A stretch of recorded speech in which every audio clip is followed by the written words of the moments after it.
Okay, hello everyone, and welcome to our last class of this webinar conducted by ACCA for students. And in today's class, as you all know, we would be discussing mergers and acquisitions. So obviously, mergers and acquisitions involves valuations, and we need to discuss the fact or consider the fact that when we are one particular company and we are trying to acquire another company, they become two companies, the combined companies, okay, 1+1, okay. So when we acquire the other company, there are different ways of acquiring. Firstly, we don't acquire their assets, we don't acquire their liabilities, we acquire their shares, equity, because when we get equity, everything is ours, okay. And we discussed yesterday that you can pay cash against shares, bonds against shares, or a share for share exchange, okay. But before acquiring that company, you would be very much interested in finding the value or the valuation of that company, okay.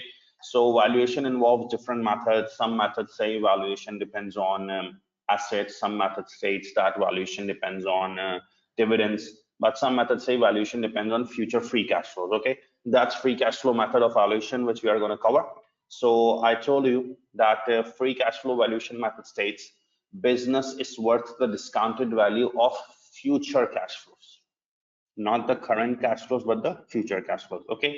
So one approach is FCF to company, one is called FCF to equity, okay. You take revenue, deduct cash costs and TAD, okay. I want to tell you one thing here, that it's written revenue, deduct cash cost and TAD,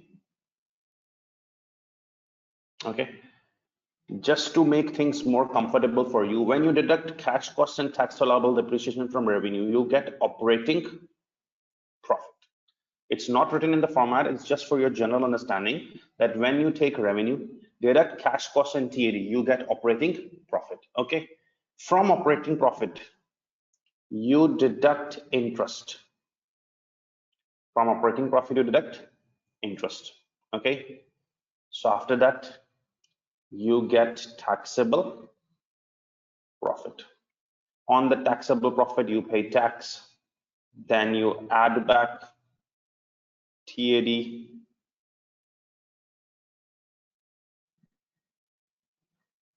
less investment in working capital, investment in NCA, you get FCA, okay.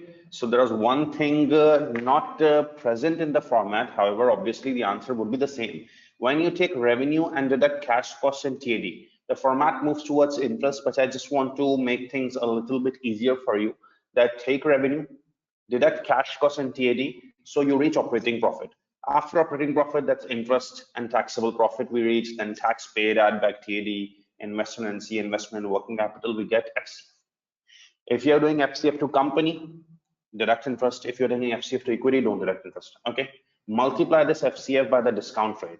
If FCF to company, the discount rate is WACC, else it's K, you get value of entity, and deduct value of debt from that to get value of equity, okay. We'll be doing a question.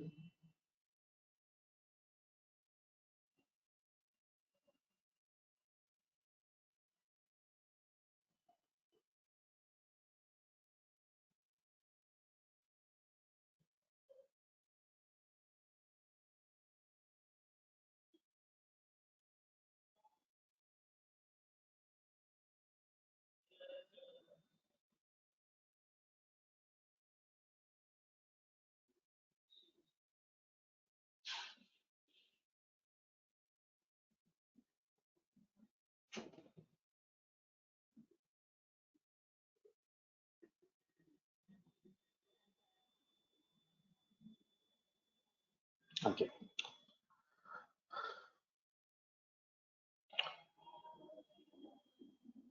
Let me first share this file in which there is format with all of you. People are asking.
So I have shared that question on the WhatsApp group. Okay. So it's not needed during class. After the class, you can watch it. And in the meantime, we will be moving towards our question pursuit company. You know that the basic information is present in the front screen, but in the exhibits, we have detailed information. So I'm opening the exhibit. You all have the questions with you as well. Okay, you can, it's your wish. You want to watch it from my screen or you want to watch it on your own. It's completely your choice.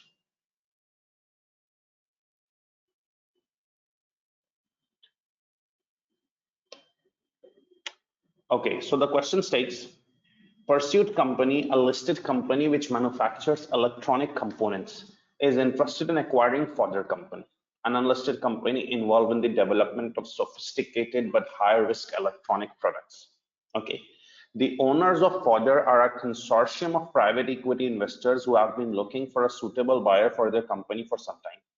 Pursuit estimates that the payment of equity value plus 25% premium would be sufficient to secure the purchase of further. Pursuit would also pay off any outstanding debt that further owed. Pursuit wishes to acquire further using a combination of debt finance and cash reserves of 20 million, such that capital structure of the combined company remains at Pursuit's current capital structure level. Okay. Now, I just know that in a comprehensive scenario, all information is not relevant. The best thing is that please pay attention, try to gather the important information. Now, in the first line, Pursuit, a listed company which manufactures electronic components, is interested in acquiring further company.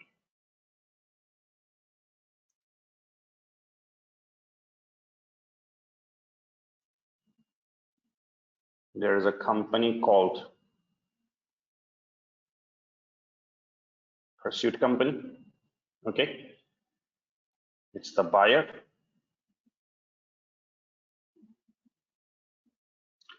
And it's interested in acquiring further company, which is the seller. The owners of further are a consortium of private investors who have been looking for a suitable buyer for their company for some time. Pursuit estimates that a payment of equity value plus 25% premium would be sufficient to secure purchase of further. Pursuit would also pay off any outstanding debt that further owed. Pursuit wishes to acquire further using a combination of debt and cash reserve, such that capital structure of the combined company remains at Pursuit's current capital structure level. Another important thing.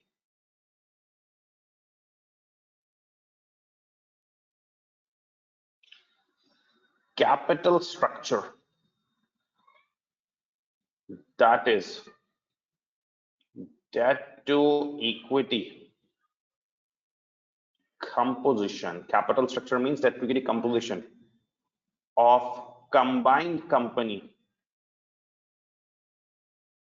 remains at Pursuit's current capital structure level. This is very interesting. Let's suppose Pursuit's capital structure, the debt to equity composition is 50-50. So it states the capital structure of combined company will remain at Pursuit's current level. The combined company will also have that 50-50. Okay, that ends the exhibit 1. Exhibit 2.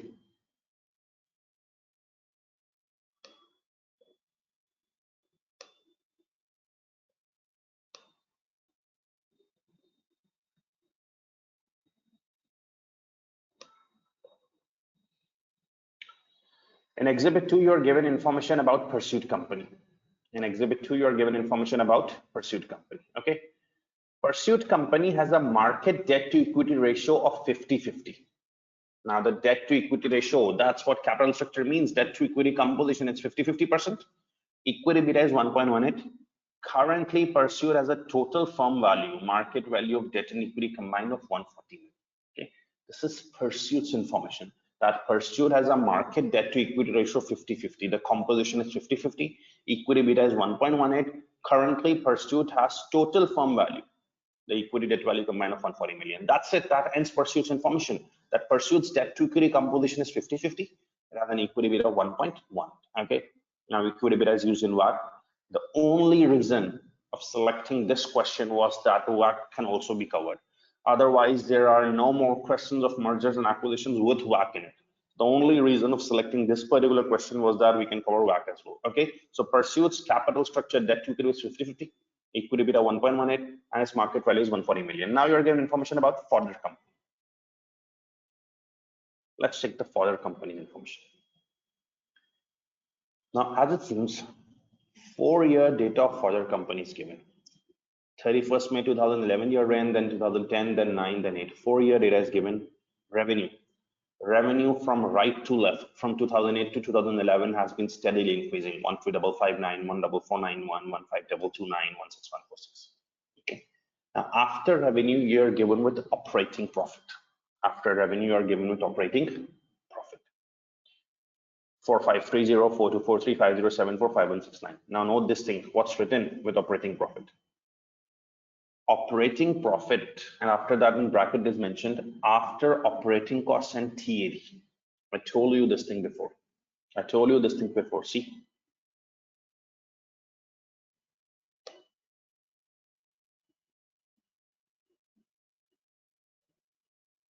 look at this format that I just told you. Operating profit comes after deducting cash costs and TAD. I told you one thing. See, this operating profit comes after deducting cash costs and TAD.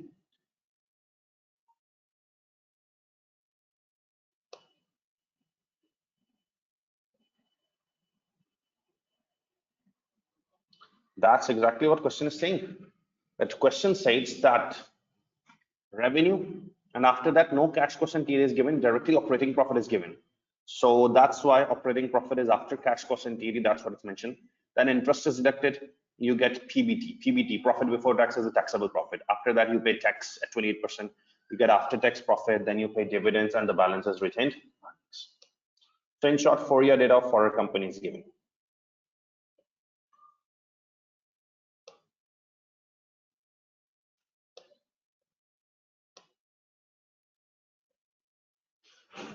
The next information says Fodder has a market debt to equity ratio of 1090. Fodder's debt to equity ratio, the capital structure is 1090. 10% debt, 90% equity. What was Pursuit's? The buyer one 50-50, 50% debt, 50% equity. But Fodder has a debt to equity ratio of 10%, 90%, an estimated equity beta of 1.53. Okay, it can be assumed that its TAD is equivalent to the amount of investment needed to maintain current operational levels.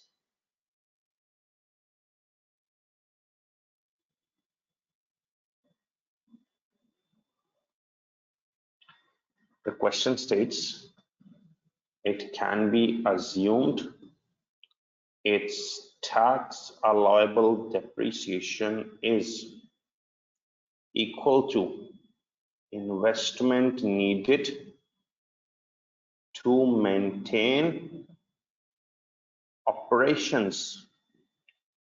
Now remember this thing, investment needed to maintain operations is basically working capital.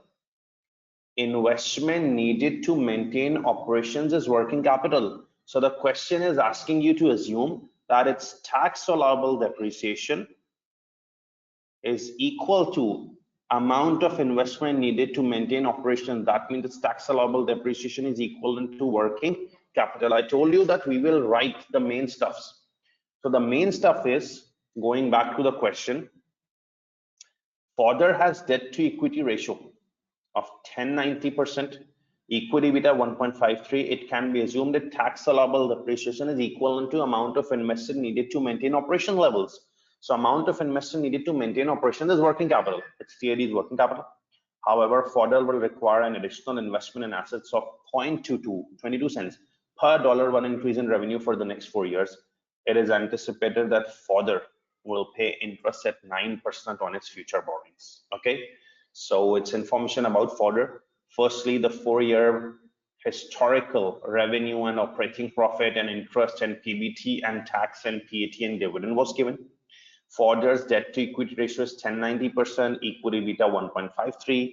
Assume its TAD is equal to amount of investment needed to maintain operations, that is working capital. However, further needs additional 0.22 per dollar when increase in revenue for the next 4 years. Further will pay 9% interest on its borrowings. Last para of this exhibit 2. For the next 4 years, Further's revenue will grow at the same rate as previous years. For the next 4 years, Further's revenue will grow at the same rate as previous years. Very important thing. For the next 4 years, Further's revenue will grow at same rate as previous years.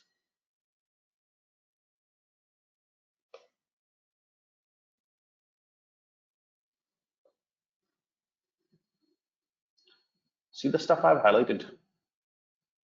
For the next 4 years, Further's revenue will grow at same rate as previous years. I don't know what is the number, but it is mentioned that for the next 4 years, Further's revenue will grow at same rate as previous years. So can you check the revenue growth rate of previous years through this revenue data? Yes. The question states that for the next 4 years, Further's revenue will grow at same rate as previous years. So you can check the growth rate of previous years. We have 4-year data. And for the next 4 years, the revenue is going to grow by exactly the same rate as previous years. So just randomly check the revenue growth rate of previous years. From 2008 to 9, revenue became 13,559 to 14491. You can check this from 13,559 to 14491. You can just take the difference and convert it into percentage. The growth rate is 6%.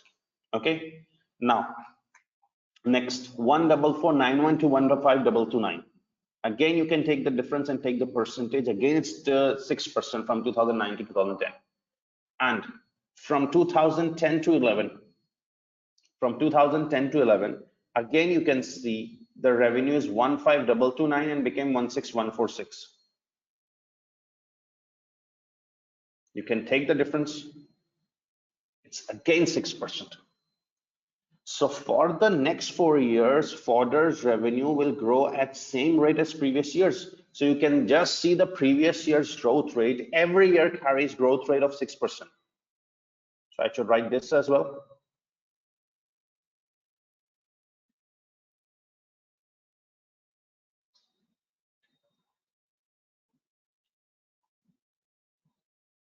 For next 4 years,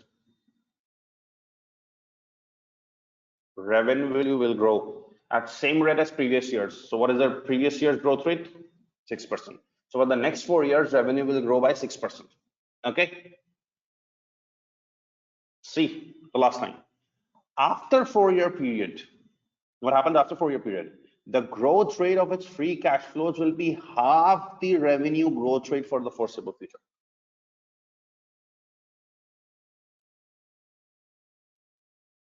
After 4 years, growth rate of free cash flows will be half the revenue growth rate for the foreseeable future. So what means by the half revenue growth rate? The growth rate of future cash flows will be half of revenue growth. It will be 3% for foreseeable future. Okay, I'm just repeating and I will give you a minute to copy this stuff. Go back to the question again. Last 2 paragraphs. Now in exhibit 1 and 2, see carefully. In exhibit 1, I have opened exhibit 1. Pursuit, a listed company which manufactures electronic components, is interested in acquiring Further. So Pursuit was the buyer, Further was the seller. Okay. And another important thing, Pursuit wishes to acquire Further using a combination of debt and cash reserves, so that capital structure of combined company, the debt to equity composition of combined company remains at Pursuit's level. Okay. Exhibit 2. Exhibit 2 started with Pursuit company, the buyer. It has a debt to equity composition, capital structure of 50-50%, equity beta of 1.18, and it is a firm value of 140 million. Then you were given with the seller's information Further, income statement. Revenue is given for 4 years, previous 4 years, 8, 9, 10, and 11. The operating profit was given, which is obviously after TAD and cash costs. You get interest, profit, taxable profit, tax, after tax profit, dividends, earnings. Last 2 paragraphs were very important. Further has a debt to equity composition, debt to equity ratio 10-90%, equity beta 1.53. it can be assumed TAD is equal to amount of investment needed to maintain operational levels. I told you amount of investment needed to maintain operational levels is working capital. So TAD is equal to working capital. Okay. However, Fodder will require additional investment in assets of 0.22, 22 cents per dollar increase in revenue for the next 4 years. It is anticipated Fodder will pay interest at 9%. Okay. Plus, for the next 4 years, Fodder's revenue will grow at the same rate as previous years. I just checked the revenue growth rate of previous years. It was 6%. So I wrote that for the next 4 years, Fodder's revenue will grow at 6%. After 4-year period, the growth rate of revenue, no, the growth rate of free cash flows will be half the initial revenue growth rate, 3% for the foreseeable future. Okay, you can note this important stuff. If you have any questions, please ask in these two exhibits.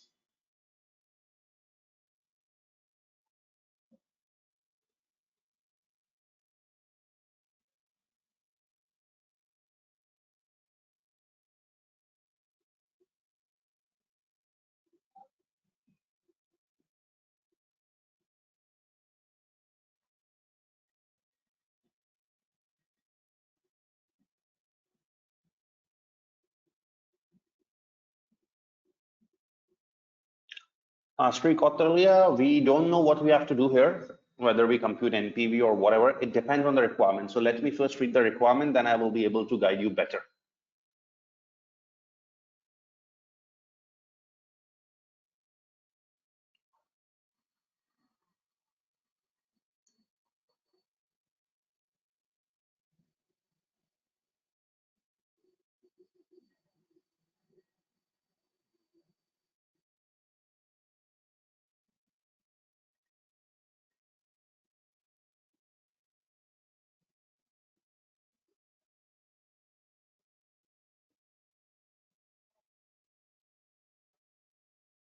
Aman, you have to wait for this. You should see what I do here.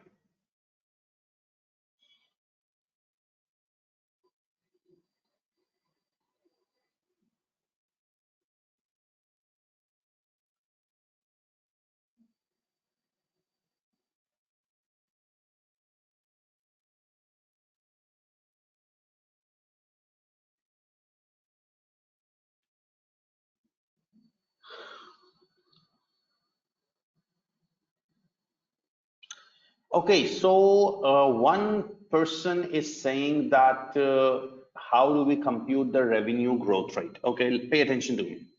The revenue growth rate is basically growth rate of anything is the difference divided by the old one. Like if anyone says you take the difference of 8 and 10, what is the growth? You take the difference and divide by the old one, 8. So you take the revenue difference and divide by the previous one. You get 6%.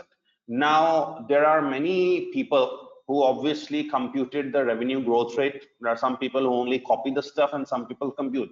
So they are saying that the growth rate in the first one is coming 6.8%. The second is coming 5%. The third is coming 6.02%. So see the question stated that for the next 4 years, revenue will grow at the same average rate as previous years.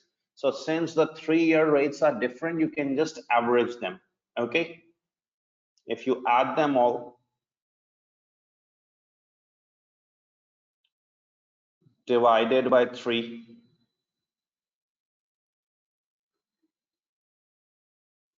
you will get approx 6%. So then you can use that formula as well, no problem in that.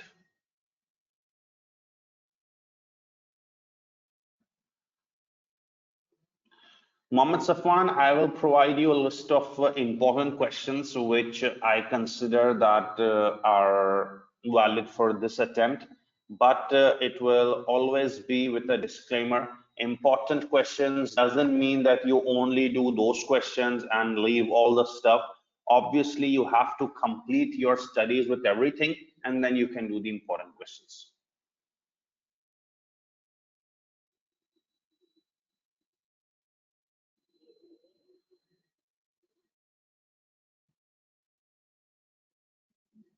Yes, Amsal, you can use that formula as well.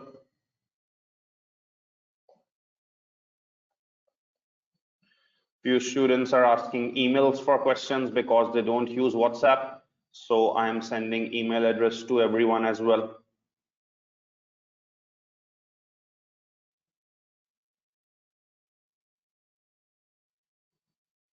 Okay, so we have done 2 exhibits. Let's go back to the question.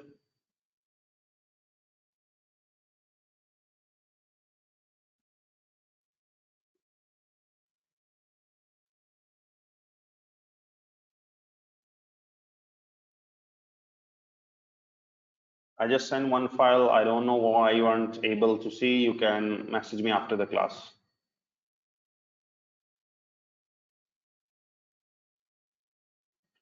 I've shared the email address with all of you.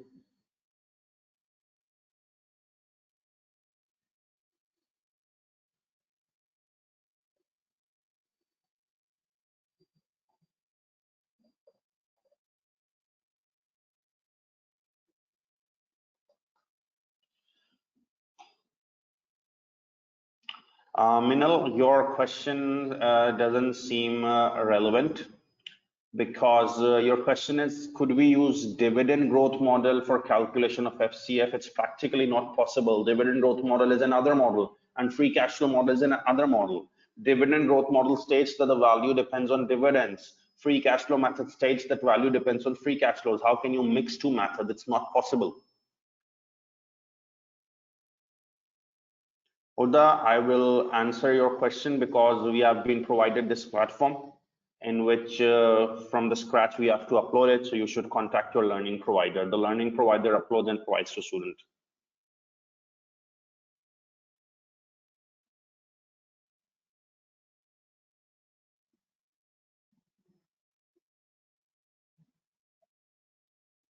Salima, you just wait and see.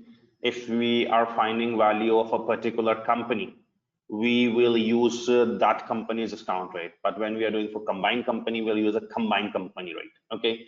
Faizan, they are shared multiple times in the WhatsApp group. They are shared by ACCA as well on this platform. So you can use any of the source for that. Okay. So we have done 2 exhibits and noted the information. Now move towards exhibit 3.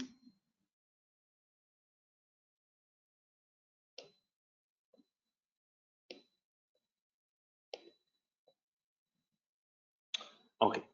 Now exhibit 3 states, following the acquisition, it is expected that combined company's sales revenue will be 51,952,000 in the first year, and its profit margin on sales will be 30% for the foreseeable future.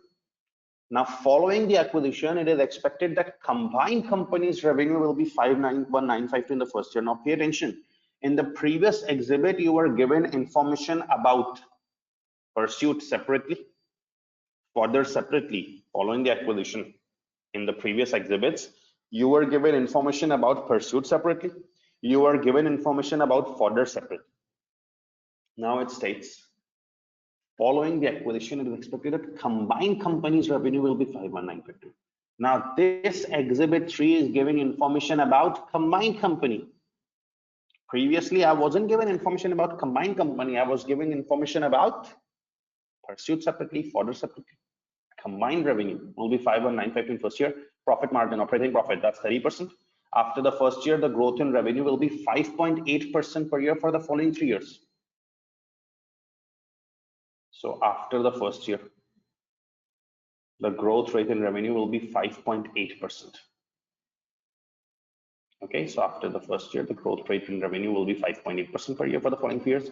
Following the acquisition, it is expected that combined company will pay interest at 6.4%. So combined company will pay interest at 6.4%. The combined company will require additional investment in assets of 513,000 in the first year and then 18 cents per dollar one increase in revenue for the next 3 years. It is anticipated that after the forecast 4-year period, its free cash flow growth rate will be half the revenue growth rate. It is anticipated that after the forecasted 4-year period, the free cash flow growth rate will be half the revenue growth rate. Now look at the paragraph number 1. The revenue growth rate is 5.8%.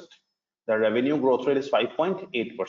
So the question states that it is anticipated that after 4-year period, the free cash flow growth rate will be half the revenue growth rate. That is 2.9%. After the 4-year period, the free cash flow growth rate will be half the revenue growth rate, that is 2.9%. It can be assumed that the asset beta of the combined company is the weighted average of individual companies' asset betas. So asset beta of the combined company is the weighted average of individual companies' asset betas, weighted in proportion to individual companies' market value. We will discuss this point in WAC, that you need to assume that the asset beta of the combined company is weighted average of individual companies' asset betas. Okay. Other information. The current annual government base rate is 4.5% and risk premium is 6%. The relevant tax rate is 28%. So current annual government base rate is 4.5%, risk premium 6%, and tax rate is 28%. Last exhibit.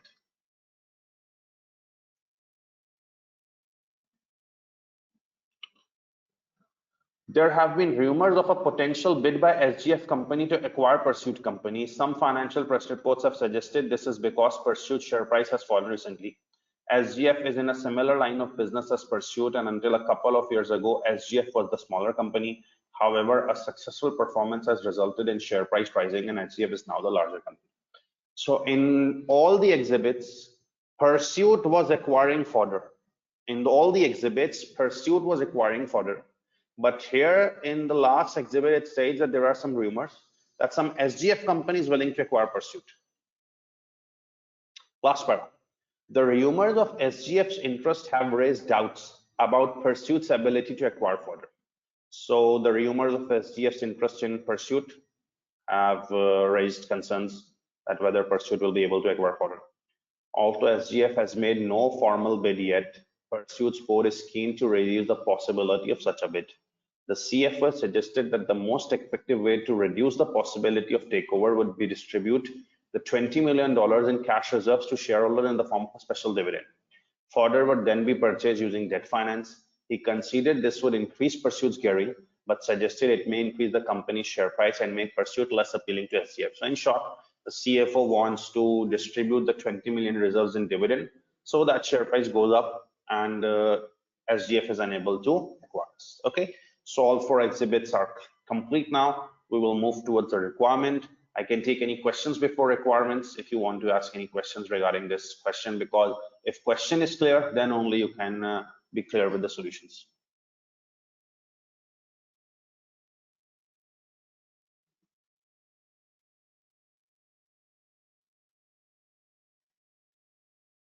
Minal, sorry, it's time left in break. We can't give break or just after 35 minutes of starting the session.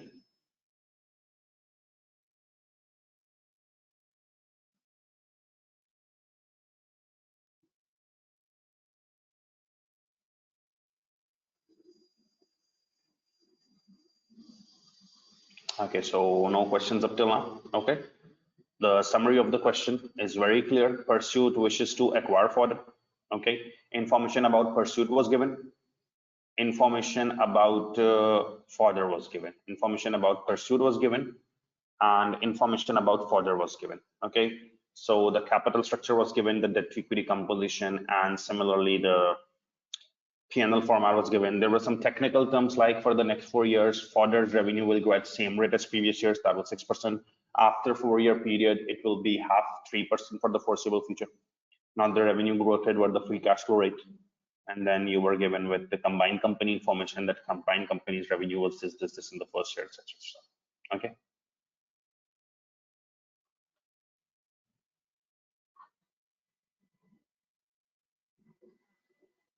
Let's move towards the requirements now.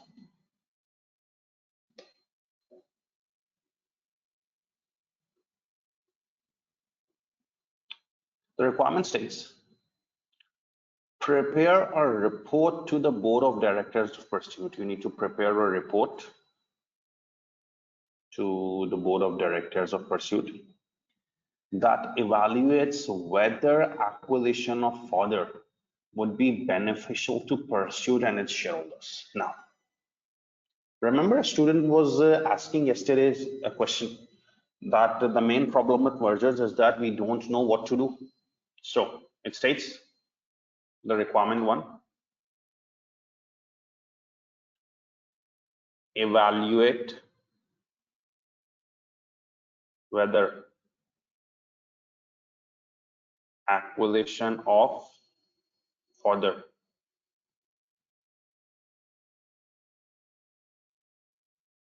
would be beneficial to pursuit and shareholders.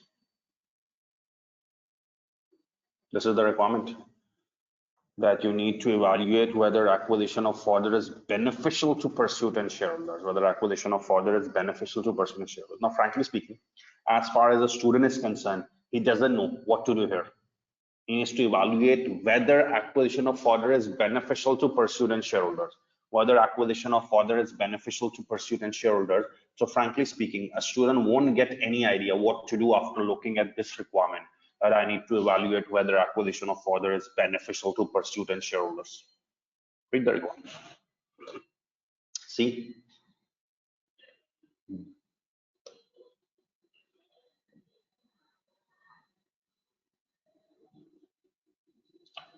the free cash flow to firm method.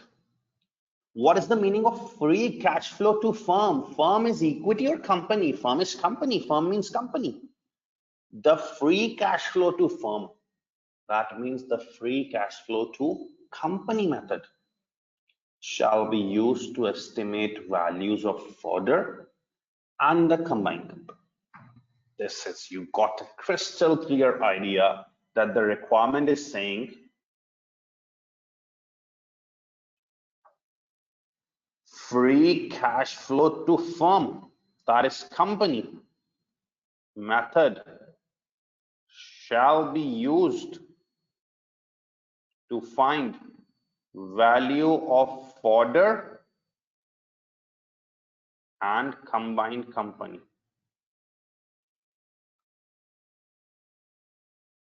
The free cash flow to firm, that is free cash flow to company method, shall be used to find value of further and combined company. So free cash flow to firm, free cash flow company method should be used to estimate value of further and combined company. So easy. The question has provided you information what to do, that it states the free. I'm not getting anything being a student from listening to the first line. Evaluate whether acquisition of further would be beneficial to pursuit and shareholders. Difficult thing to do, but the question is guiding.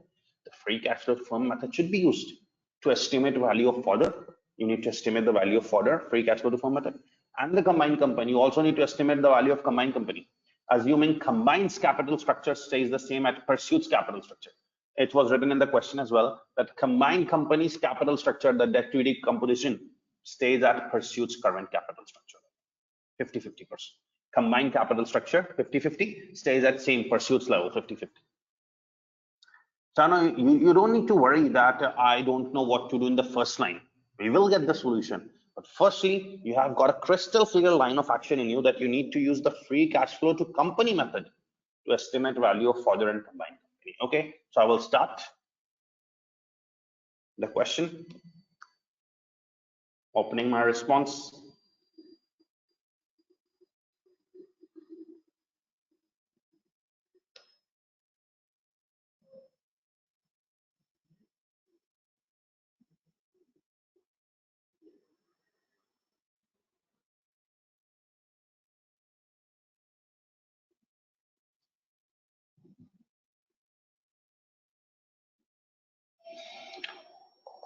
Free cash flow to firm method shall be used to estimate value of further and the combined companies. So I'm first doing further. Free cash flow to firm method to estimate value of further.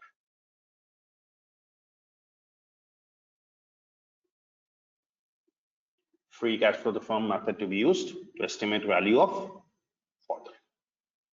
Okay. Now again to score marks. Again to score marks. You are using free cash flow to firm, that is free cash flow to company method, to estimate value of further. You're using free cash flow to company method to estimate the value of further. Now let's suppose you don't know anything. Still, you should first make the format of free cash flow to firm method.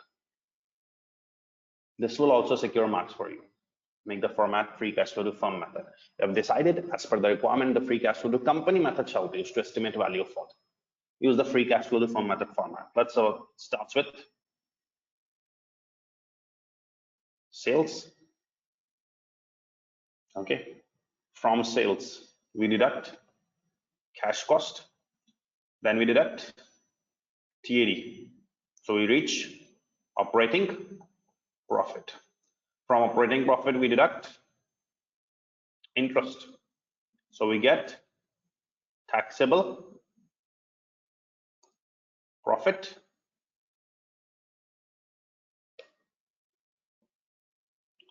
From that taxable profit we pay tax. Okay, then we add back TAD, then we deduct investment in working capital, investment in non-current assets, we get FCF to company. We apply discount rate, WACC, we get value of company. Okay,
okay, so we need to use free cash flow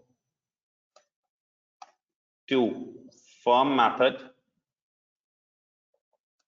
to estimate value of fodder and the combined company, but I will firstly do free cash flow to firm method to estimate value of fodder. Now, whether you know anything or not, the first thing I advised all of you that if the question asks you to use free cash flow to firm method to estimate value of fodder, even if you don't know anything, just make the format. Okay, the free cash flow to firm method format starts with sales. We then deduct cash costs. Then we deduct TAD. I told you one thing, we reach operating profit. We pay interest. So we reach taxable profit. Then we pay tax. Okay. Then we add back TAD. Then we deduct investment in NCA.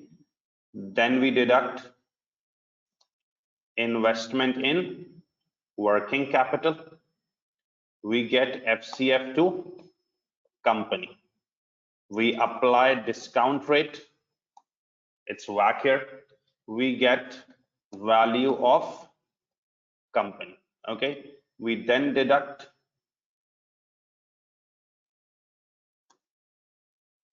value of debt. We get value of equity. This is where it stops.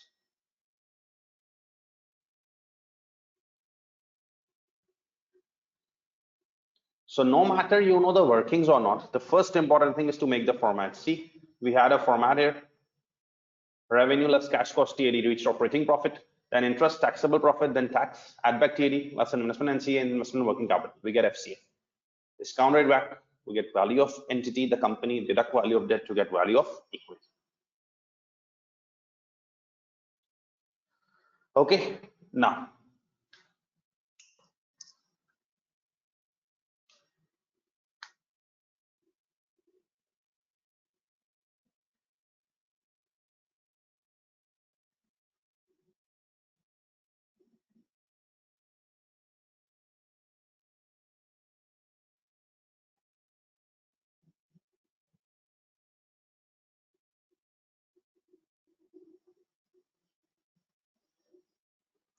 So the cash costs are any cost like cost of goods sold, material, labor, etc. Okay, now let's start the question.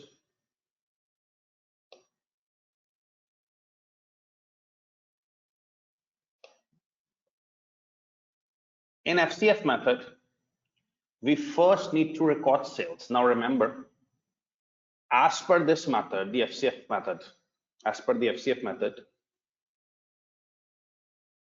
see the first line. The value of business is worth a discounted value of future free cash flows. As per this method, the worth of the business is the discounted value of future free cash flows. Remember,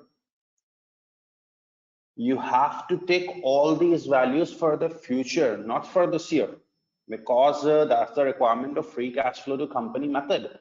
That value of business is equivalent to the future cash flows. So we need to use the cash flows for the future. Now, how many years future means, I have no idea, you have no idea. It entirely depends on the question. That in free cash flow to firm method, once you have made the format, the value is equivalent to future cash flows. So we need to write all these cash flows for the future, starting from sales. We have to look at the question, how many future years are given? Sometimes 2 years, sometimes 3 years, sometimes 4 years, sometimes infinite years. So you need to take all these values for the future. I'll go back to the question. See, in this, we are finding the value of fodder. So I will only look at the data of fodder, right? I'm finding the value of fodder. So I will only look at the data of fodder, no other data.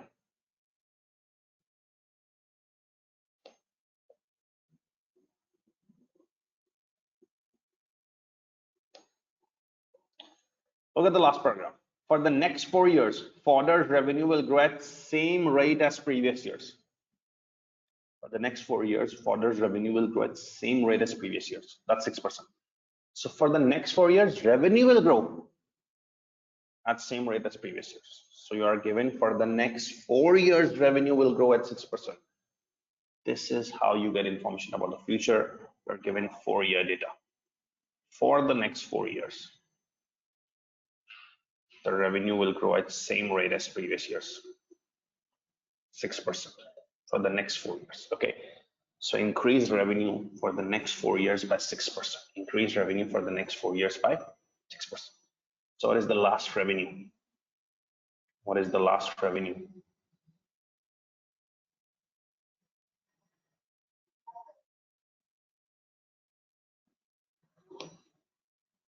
It's 16146, right? Last revenue is 16146. For the next 4 years, it will increase by 6% per year. So increase this 16146 by 6%, 1.06. Okay.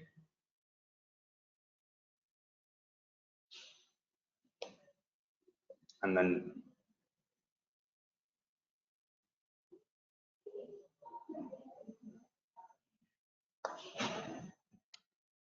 I3 multiply by 6%.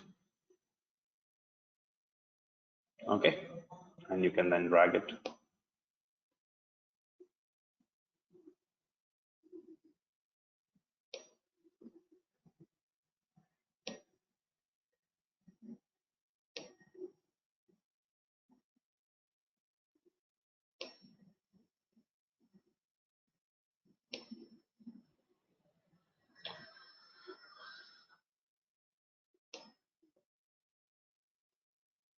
So for the next 4 years, the question states that fodder's revenue will grow at the same rate as previous years, 6%. So 17114, 18141, 19231, and 20383. Okay. Why did I take 4 years? Remember, why didn't I take current revenue? As per the definition of FCF method, the value is based on future FCF, not the current ones. Okay. So we need to take future. I don't know whether the meaning of future is 2 years, 3 years, or 4 years. It will give me information. The question stated that for the next 4 years, revenue will go at the same rate as previous years, 6%. So increase by 6%. Okay. Any problems with this revenue?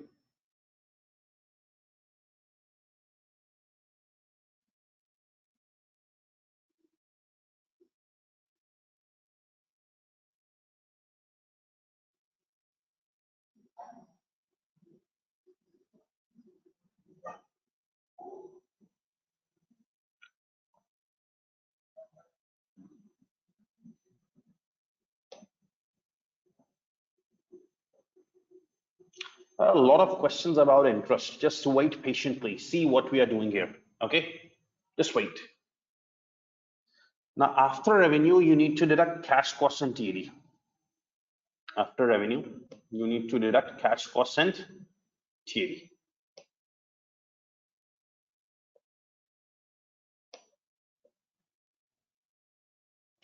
When I go back to the question, there is no cash cost or TD given. Direct operating profit is given. There is no cash cost or TD given. Direct operating profit is given. Okay, 5169. So what I will do is, I will also not write cash cost and TD, just write operating profit. What is the percentage of operating profit? It's 5169 divided by 16146, 32%. Okay, and this operating profit comes after deducting cash cost and TAD. So since the question hasn't provided any information about cash cost and TAD, I will also ensure the same thing. I won't write cash cost and TAD. Direct reach operating profit, which is 32%, because that's after cash cost and TAD. Okay. So here, 32%. I3, 32%. Okay. And you can drag it on.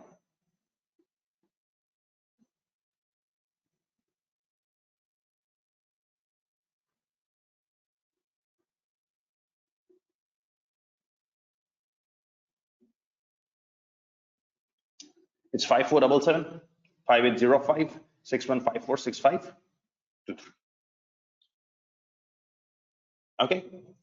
So where did cash cost and TD go? They're already deducted. They're already deducted because I came to 32%. So 68% was deducted. Why did I use this strategy? Had the question provided me cash cost and TD information, I would have used that. But the question didn't provide me any information about cash cost and TAD, so I can't use it myself. I can't write cash cost myself. The question also mentioned in the format. See the format of the question, that once you take revenue, it isn't writing cash cost and TAD. It is only taking operating profit and believing that after operating cost and TAD. So I took the operating profit percentage, that's 32%, and when 32% is taken, cash cost and TAD deducted. Okay, interest. I needed to write it in the format while making, but you know in FCF2 company method, interest doesn't come. So it's 0. There are 8 to 10 messages on just this. Why did we take interest? Should wait, what we are doing. There's no interest. Okay, so you get taxable profit. Taxable profit is the same, that means I6.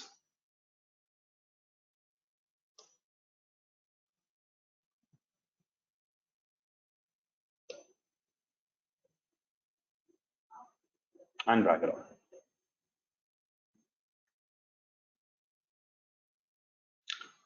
So on this taxable profit, we have to pay tax. And what is the tax rate in the question? 28%. So pay tax at 28%.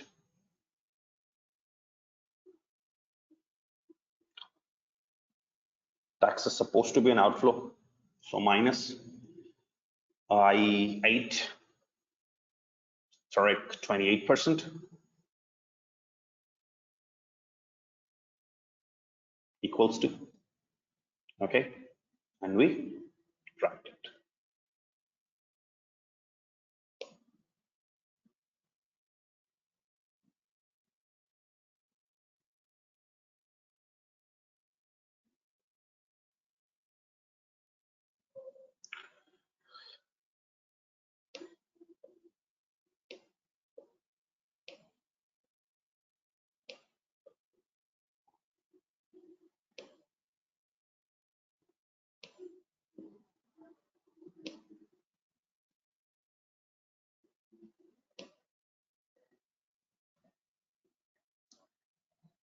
So any questions till tax, please?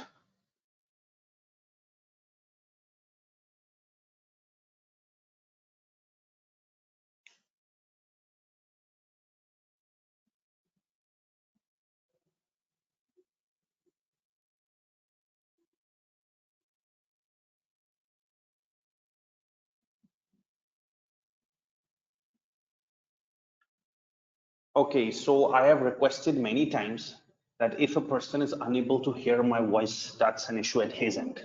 Because there are 100 plus students taking the class, all would have faced problem if the problem is from my side.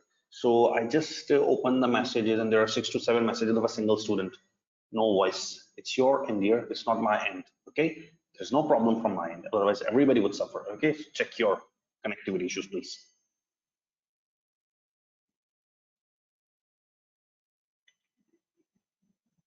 Minal, your questions replies that as per the definition of FCF method, value is based on future FCF. So all these things, the FCF you are recording, that should be for future, not the current ones.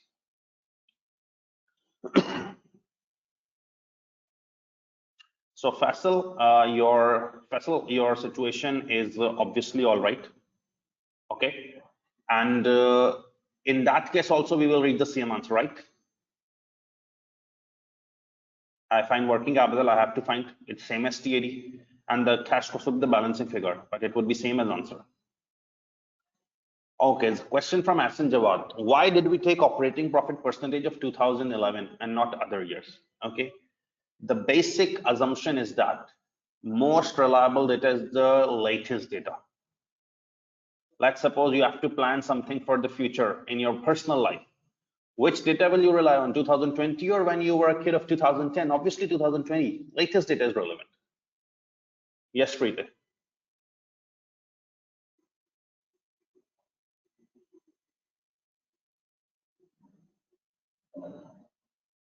Sri Kotale, I will send it, don't worry. I can't leave the class and send it on WhatsApp groups. I will send it in the break, don't worry.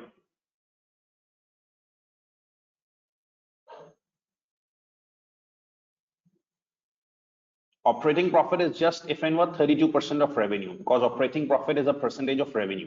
We computed it for 2011, profit over revenue. Jakir, we discussed yesterday in FCF to company interest doesn't come because it's already included in WACC.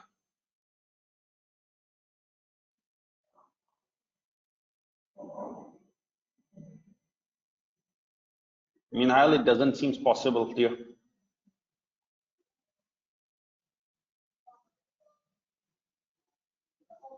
Meanwhile, I explained yesterday that since interest is already included in WACC, the discount rate. So since you're using WACC, if you take interest here again, it would be double impact.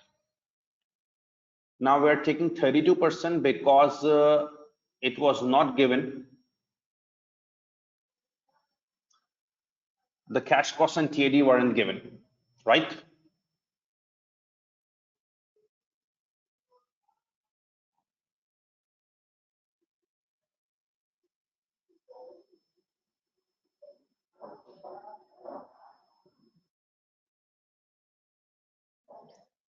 Now I have been seeing 2 or 3 very funny questions. So just wait a second, please.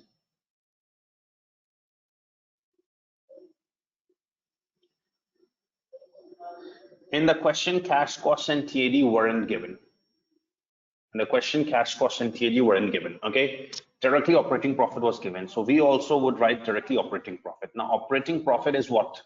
Operating profit is basically a percentage of revenue. So I went to the last year, took operating profit percentage, which is operating profit over sales. It's coming 32%. So I also took 32%. Okay. Asan, that's what I'm trying to explain it to you. Operating profit percentage may be different each year. What is the most reliable data? If you consider the most reliable data is the latest one, which it is, that you can plan for the future, assuming the current is the latest. So you will have to take the latest percentage.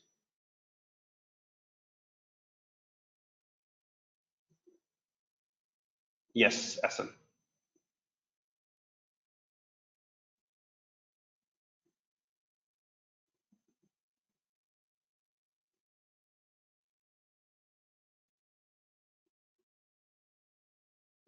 Shilpa, what are you trying to use this formula for? Now, Aman Batra, your question seems funny to me that if we had FCF to equity, what would be the interest? Obviously, then interest information would have been provided by the question, that what is the rate of interest and what is the stuff like that. However, since this question isn't of FCF to equity, that's why it hasn't provided any information about interest.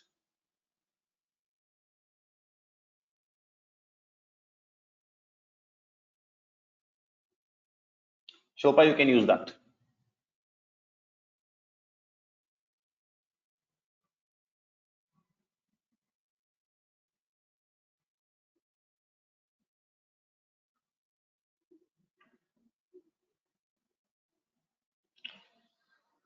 Okay, now you need to add back TAD, investment in NCA, and investment in working capital. Three things remain. Okay, so add back TAD, tax allowable depreciation, and working capital. Now listen to this point carefully. Okay, I don't know what tax allowable depreciation is because I wasn't provided information about that. Okay, and I didn't know what TAD was. Okay, but it doesn't matter what TAD is here, because the question asks you to assume that TAD is equal to the working capital. Remember this red line amount, assume tax allowable depreciation is equal to working capital. So TAD is equal to working capital. So that's why TAD is added here and investment in working capital is subtracted here. Okay, it would offset. So you can write nil nil and deduct nil nil.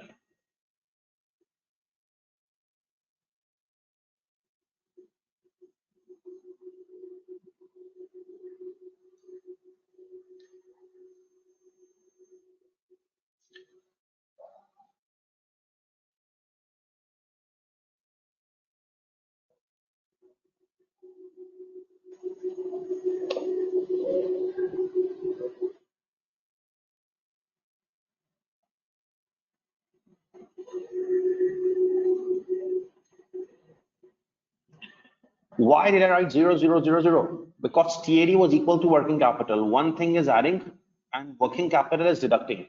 Let's suppose you know what TAD is. Let's suppose you know TAD is 500. What would be the difference? If TAD is 500 each year, add 500, 500, 500, 500.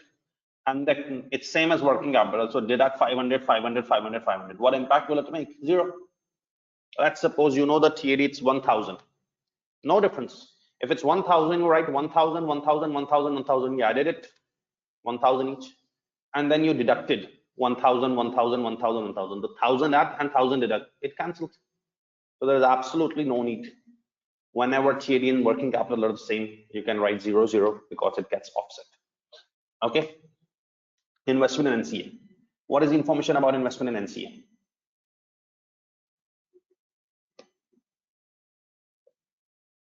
Look at the second last paragraph. Fodder will require an additional investment in assets of 0.22 per dollar when increase in revenue for the next 4 years. You need investment of 22 cents per dollar when increase in revenue. You need investment of 22 cents per dollar when increase in revenue. Okay. So the revenue is increasing.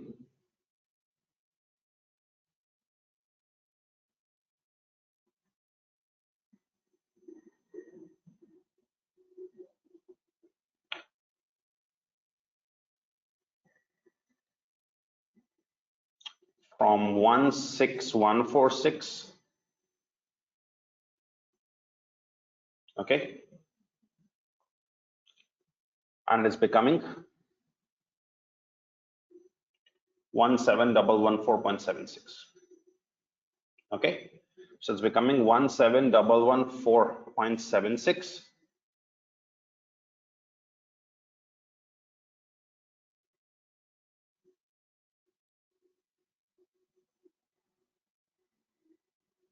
From the last one, 16146. This difference made it the increase in revenue and 0.22, 22 cents per $1 increase in revenue. So this is the investment in non-current assets. You took the difference in revenue 16146 to 17114. Okay. And this is the difference in revenue, the increase in revenue, applied 22 cents on it. Look at the formula. 176 was the revenue. The previous revenue was 16146. Take the difference, increase in revenue, apply 22 cents. Okay. Here, what is the difference in revenue? J3 18141 minus I3. This is the difference in revenue. Okay, and apply 22 cents. Here, the increase in revenue. So K3 minus J3. The difference is the increase in revenue, and apply 22 cents. And here the increase in revenue is minus bracket open L3 minus K3 into 22 cents. Okay, so additional working capital investment in non-current assets of 0.22 per $1 increase in revenue. So it just took the difference to get increase in revenue and applied 22 cents.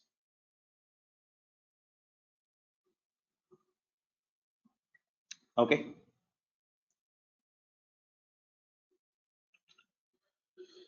All of this led to FCF to company. So FCF to company would just be the sum of taxable profit deduct tax I8,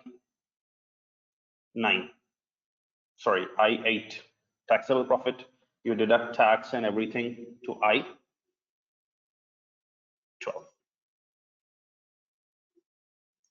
and you can drag it on.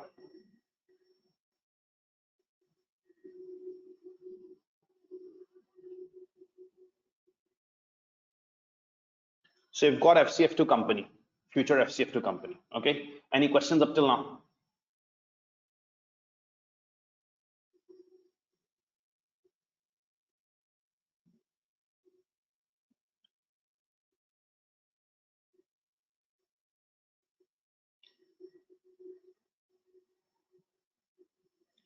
Mohammed Yunus, workings are necessary. Unless you ignore the workings, you will lose marks.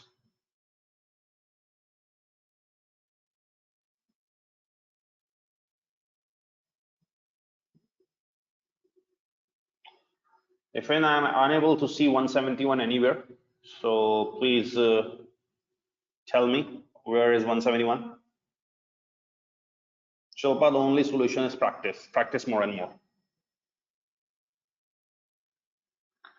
Okay, investment in working capital is zero if inva, because TAD was equal to working capital. Now if you see TAD is added and working capital is deducted. So if I write, let's suppose 500 investment in TAD, and then I need to deduct investment in working capital, that's the same 500, the effect would be zero. So that's why I took it 0, 0. If you want to write any number, you can write it as per your choice, but whatever TAD you wrote, it will be deducted as working capital because they are same, and ultimately will end up towards the same answer.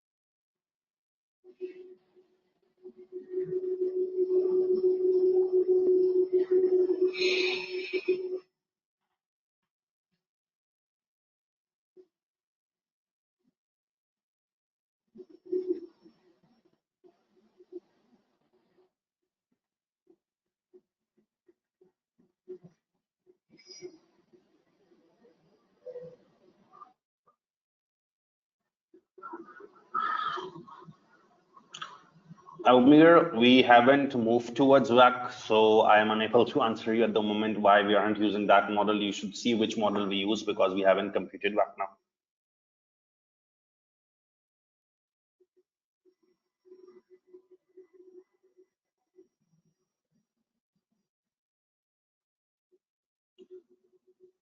Now, if we go to the question,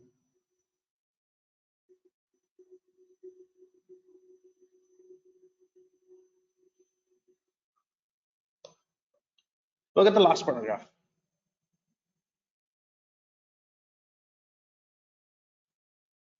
For the next 4 years, Fodder's revenue, for the next 4 years, Fodder's revenue will grow at the same rate as previous years, 6%. After the forecasted 4-year period, the growth rate of free cash flows will be half, 3% for the foreseeable future.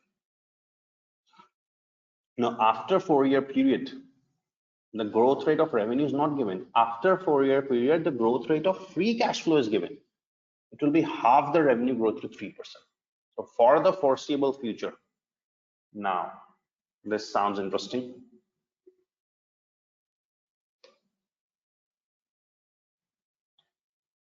We believed that we had been provided information for future till year 4, but everything was provided till year 4. We wrote it till year 4. But after 4-year period, after 4-year period means 5. After 4-year period means 5 to infinity, foreseeable future, 5 to infinity. The growth rate of revenue isn't given. It didn't say that the growth rate of revenue will be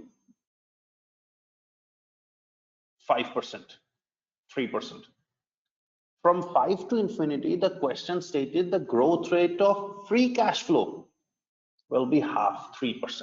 So for the foreseeable future, the growth rate of revenue, had it told me revenue, I would have made it revenue. The growth rate of FCF, where is FCF? In L13 will be half, 3% for the foreseeable future. So I made it 3% for the foreseeable future, the growth rate of FCF.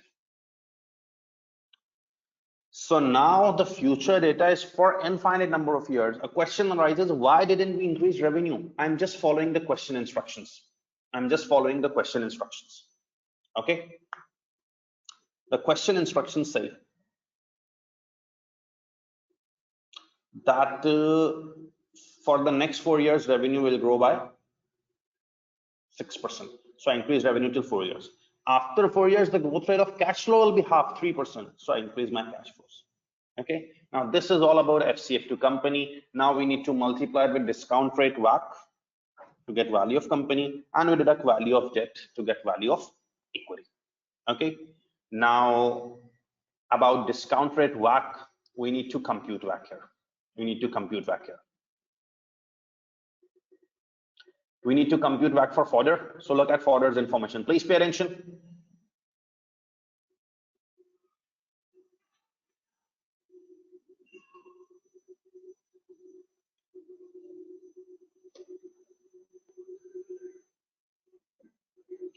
So Fodder has a debt to equity composition of 1090.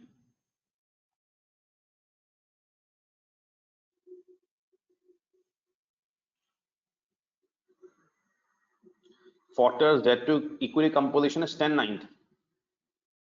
Okay. Equity beta 1.53.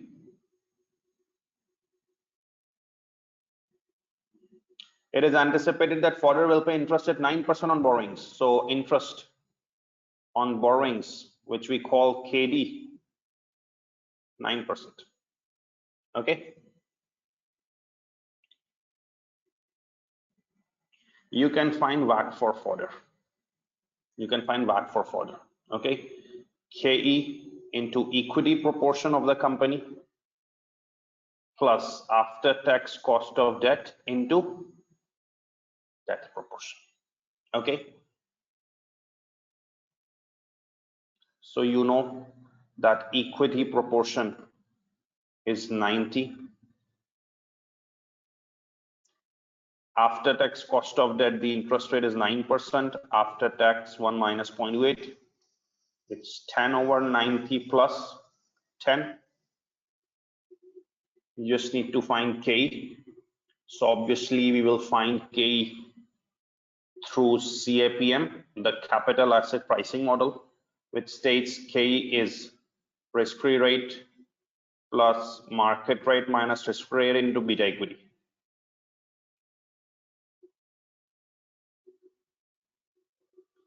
Government base rate, risk-free rate is 4.5%, premium is 6%.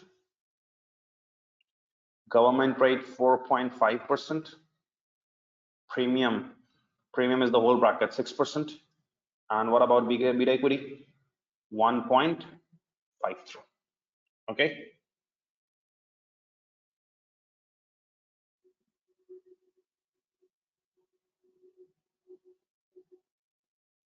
KE becomes 13.68%, and we put this here to get Fodder's WACC.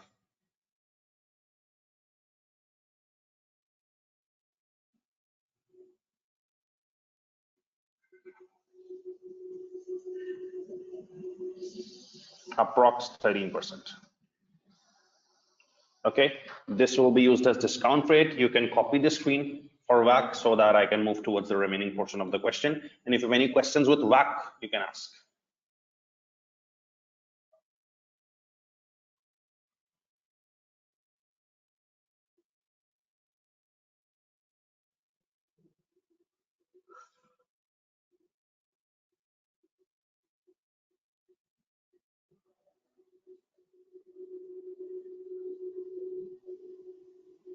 No, Abdul Wahab, foreseeable means infinite years.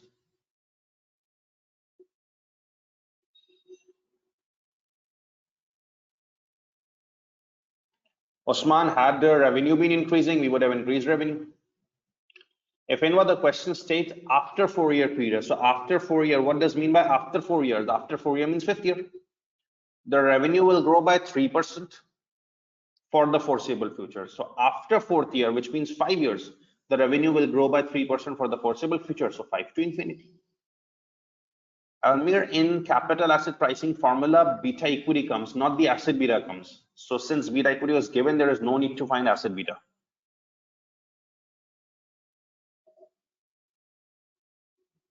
Abdul Wahab, you are right. In audit and accounting, foreseeable future is assumed 12 months, but you are not studying auditing and accounting here. You are studying financial management.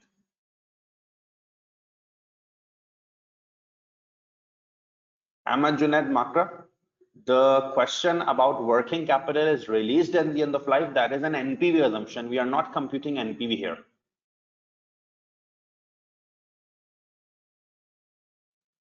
Abdul Wahab, you're talking about going concern. We are not studying here auditing. That's why you can't apply audit assumptions here.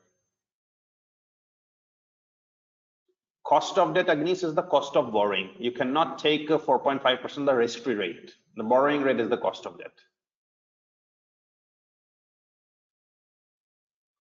Shilpa, that's when you compute market value of bonds. Otherwise, here in WACC, it's after-tax cost of debt.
Abdul Wahab, you are asking why not calculated the beta asset for calculating KE. Now remember the formula is K is RF plus RM minus RF beta equity. You need beta equity, you don't need beta asset. So since beta equity is given, why do you need to calculate beta asset? There won't be any use of beta asset. It doesn't come in KE formula.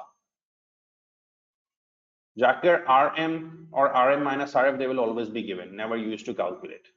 Jagat, as far as ungoverned rigor is concerned, that's only involved in case of diversification or change in capital structure. If FNWA 13.68 was RF 4.5 plus the premium 6% into 1.53, we get 13.68.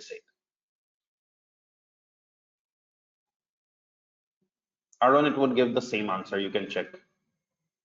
Minal, I will send it in a day or two.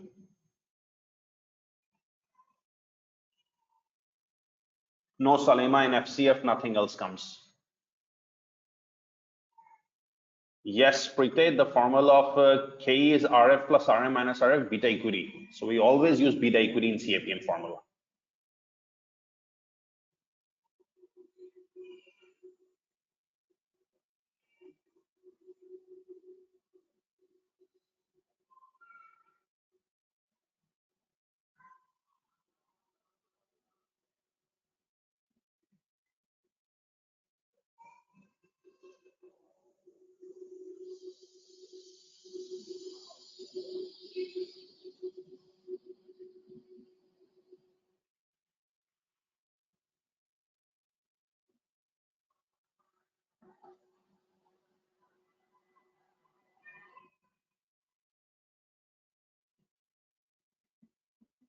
Okay, so now since we got WACC of 13%, we just need to apply discount rate WACC 13% here.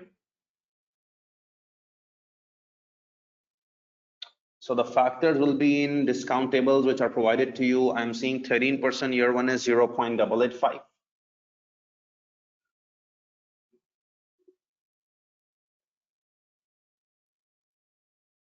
Okay, then 13% year two is 0.783.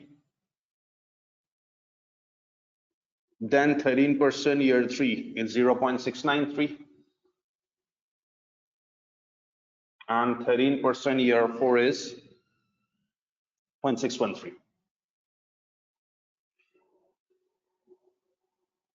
Okay. These discount rate of year 1, 2, 3, 4 came from the table, but remember from year 5 to infinity or 6 to infinity or 7 to infinity or 8 to infinity, for infinity the table is not there, the factor is not there in the table, so we apply a formula of last discount factor over WACC minus growth rate. Okay, since we needed a discount rate of 13%, so 13% we needed factors for year 1, year 2, year 3 and year 4. We got the factors of year 1, 2, 3, 4 from the table, but as far as this 5 to infinity or 4 to infinity or 3 to infinity or 8 to infinity is concerned, we don't have the factors of these in the tables, so we apply a formula, last discount factor. What is the last discount factor? 0.613 over WACC minus growth rate. So what is WACC? 0.13, 13% minus what is the growth? 3%.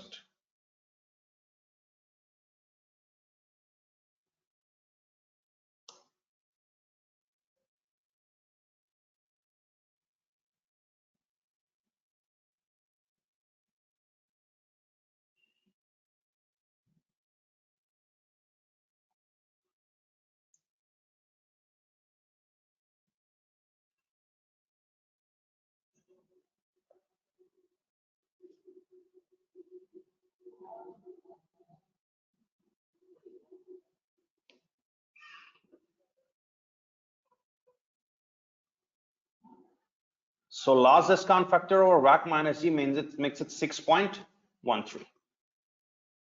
Last discount factor was 0.613 over WACC 13% minus 3%. Okay, this made it 6.13.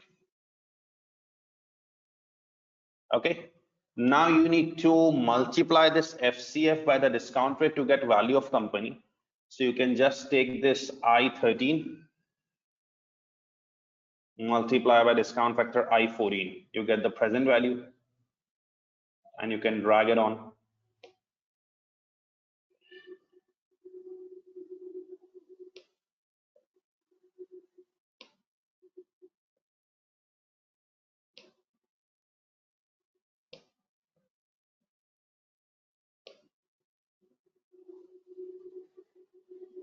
Okay. The FCF to company multiplied by the discount rate gives value of company, present values. Okay.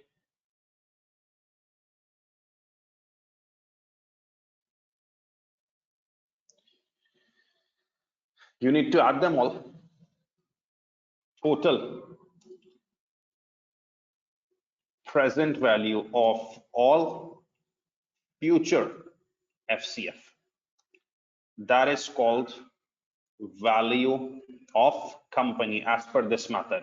The total present value of all future FCF. That's called the value of company. So you just need to sum the present values of all future FCF, I15 till M15. The present value of all future FCF. This is the present value of all FCF. We get value of company, deduct value of debt. So debt in this company was 10%. The debt of this company was 10%. So deduct 10%. What is the 10% of this? K17, Derek, 10%.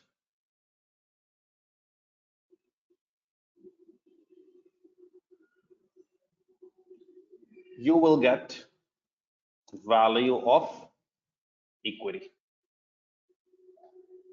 Deduct it.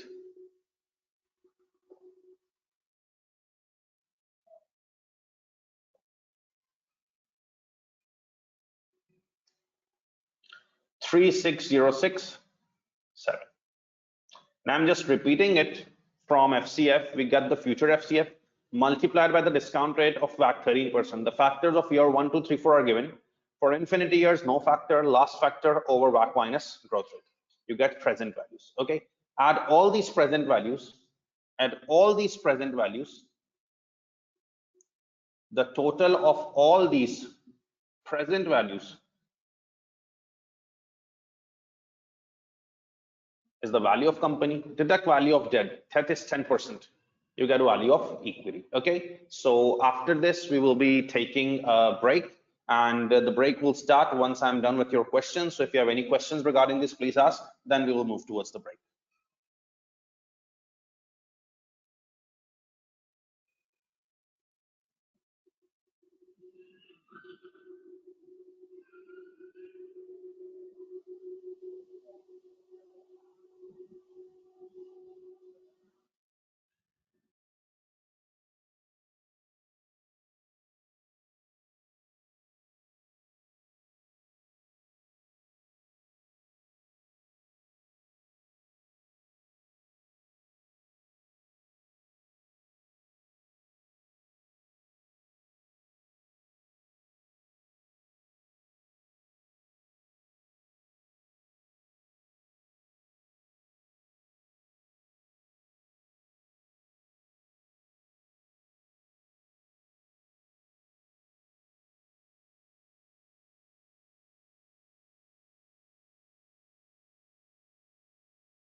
Okay, so now let's take the questions.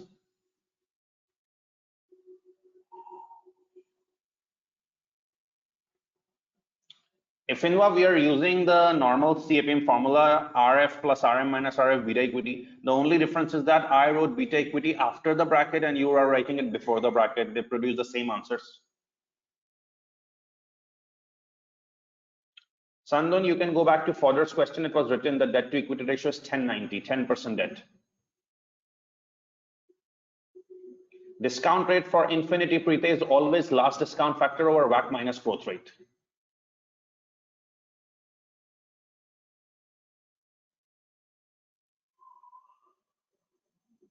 M14 is last discount factor over WACC minus growth rate. Abdul Wahab, we have already taken the inflated value of 3%.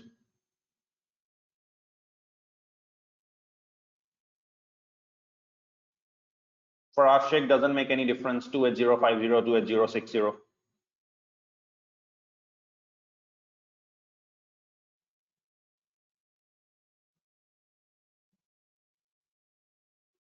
No, Usman, if sales are increasing, then obviously it will give you information about profit because sales create profit, the tax, everything.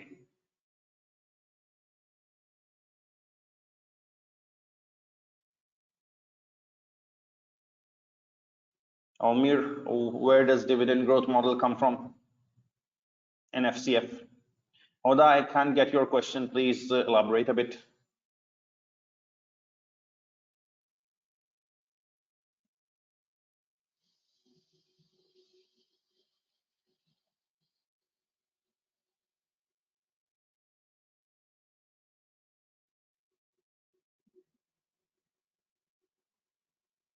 Meanwhile, if you think that you have applied one formula and in on future cells, the formula would be the same, then you can drag it.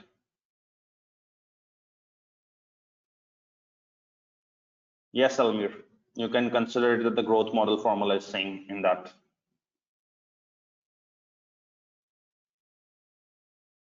Okay, so I've answered all questions and we will be taking a break and then meet. Okay. You're welcome, Milovan.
Okay, let's resume the session.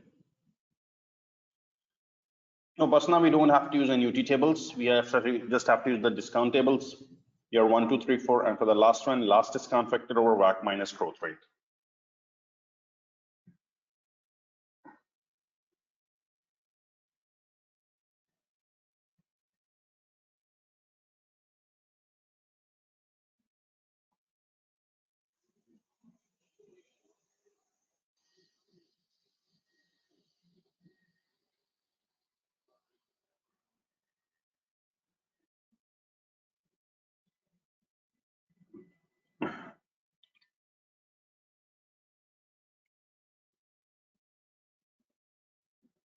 Okay, now the question asked us to use FCF to company method to estimate value of fodder and the combined company. So I have used the FCF to company method to estimate value of fodder. Now I want to use FCF to company method to estimate value of combined company. Okay, now I want to use FCF to company method to estimate value of combined company. Okay, so before that I had used FCF to company method to estimate value of fodder. Now I want to use FCF to company method to estimate value of combined company. Now let's start using FCF to company method to estimate value of combined company. Now before using FCF to company method to estimate value of combined company, I have to use or read the information of combined company, right? Obviously, when estimating value of fodder, you use the date of fodder. But when you're estimating value of combined company, use the date of combined company. Just giving you a minute, please read the information of combined company.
Okay, so the question states, maybe you have read the information in this, because when we plan to do this stuff, that we are finding value through FCF method, estimate the value of fodder in the combined company. When finding value of fodder, we use the date of fodder. When estimating the value of combined company, we are using the information of combined company. Now, following the acquisition, it is expected combined company's revenue will be 5195 in first year. Its profit margin on sales, that's operating profit margin, will be 30%. After the first year, the growth in revenue will be 5.8% per year for the following 3 years. Following the acquisition, it is expected combined company will pay interest at 6.4%. Combined company will require additional investment in assets of 513,000 in first year, and then 18 cents per dollar when increase in revenue. It is anticipated that after the forecasted 3-year period, its free cash flow will be half the revenue growth rate. So after the forecasted 4-year period, the free cash flow growth rate, not the revenue growth rate, will be half the revenue growth rate. That's 2.9%. It can be assumed that the asset beta of combined companies, the weighted average of individual companies' asset betas, weighted in proportion to their market values. Okay, now pay attention, please. If I intend to use FCF to company method to estimate value of combined company, if I intend to use FCF to company method to estimate value of combined company,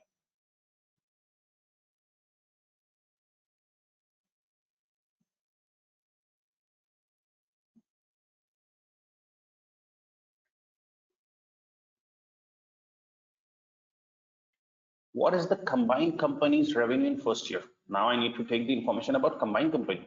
So combined company's revenue is 51952. So I wrote 51952 in the first year. Okay. And after the first year, the growth rate in revenue will be 5.8% for the following 3 years. For the next 3 years, it is going to increase by 5.8%, so 1.058, and drag it.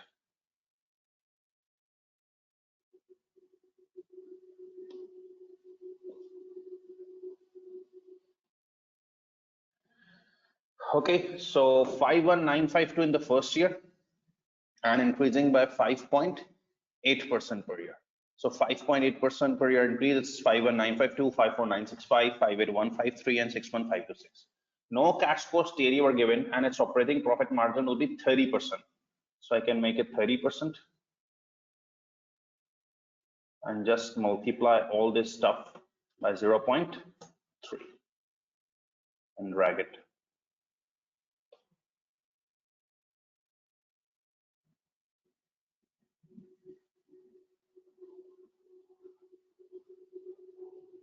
Interest doesn't come here. Okay, so we get taxable profit, that is 15585, 16489, 17445, 18457. On that we pay tax at 28%, so 28% taxes.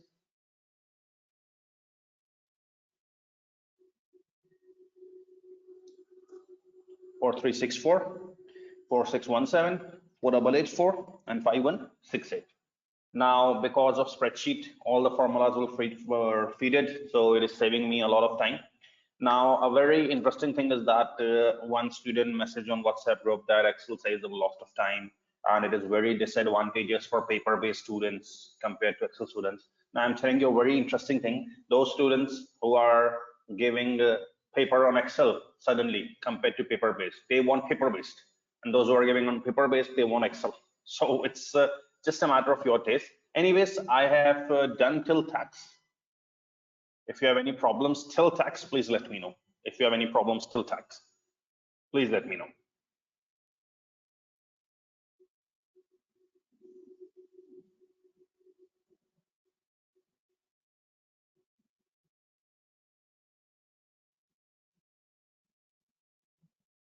If NY wrote the formula last discount factor, that is year 4 over WACC 13% minus growth rate 3%.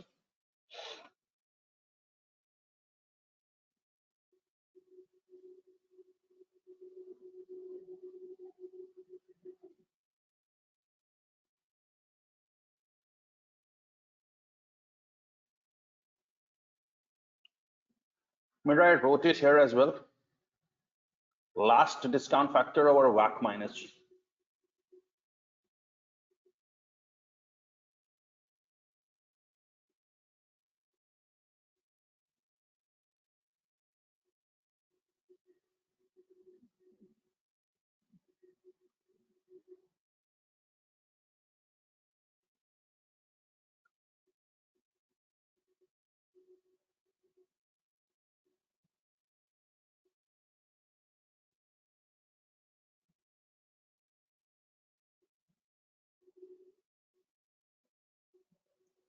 FCF after 4 years was increasing by half 3%. So I just increased it by 3%. Okay, now on tax taxable profit, we pay tax. Now after tax, it's TAD and working capital. So you can see in the formula of this the information about combined company. There was no information about TAD and working capital, so we have to assume it's the same.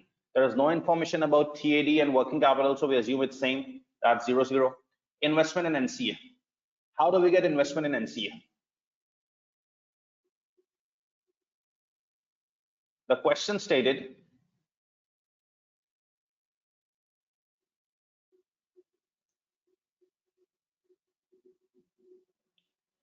combined company will require additional investment in assets of 513,000 in first year. So our first year is 513,000. and then 18 cents, 0.18 per dollar one increase in revenue for the next 3 years. So 513 for the first year minus 513, and then every dollar one increase in revenue 18 cents. So how much has the revenue increase? It's J3 minus J2, right? This is the increase in revenue, the difference, and on that we apply 0.18. Okay, then increase in revenue is K3 minus J3, 0.18, and then it's L3 minus K3, 0. Okay,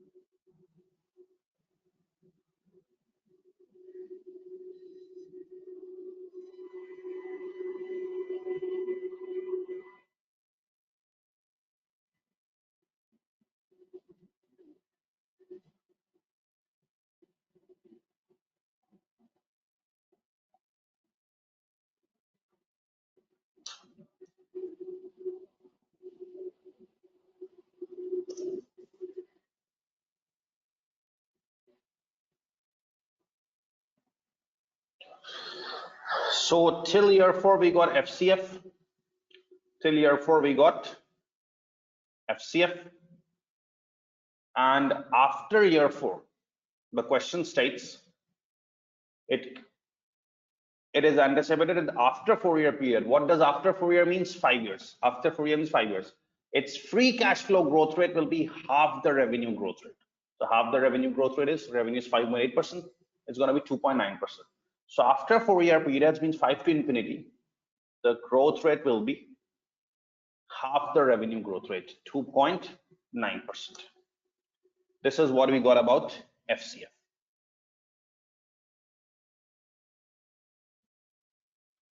Any questions to FCF2 company you can ask, then we will move towards WACC, which is going to take some time.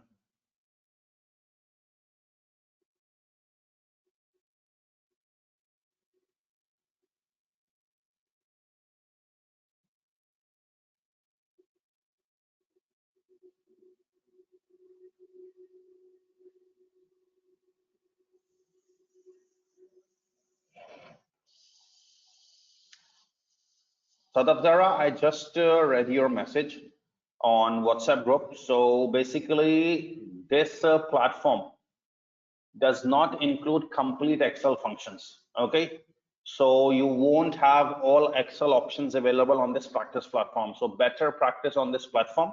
Everybody knows that Excel has everything, therefore it is likely to be more better. But in exam, Excel is not allowed. This spreadsheet function is allowed. Whatever functions are being allowed by this platform, that will be allowed in your paper.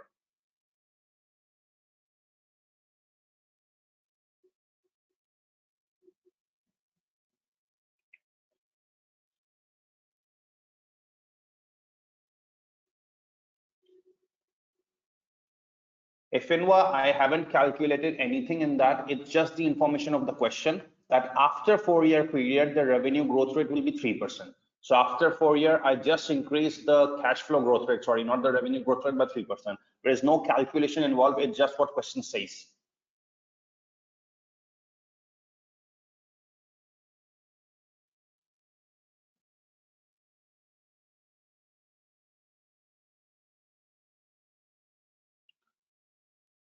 M13, and I have opened the calculation. It's just after 4-year periods, the revenue is increasing by half percentage of revenue. So revenue was 5.8% growth. So half the growth rate means 2.9%.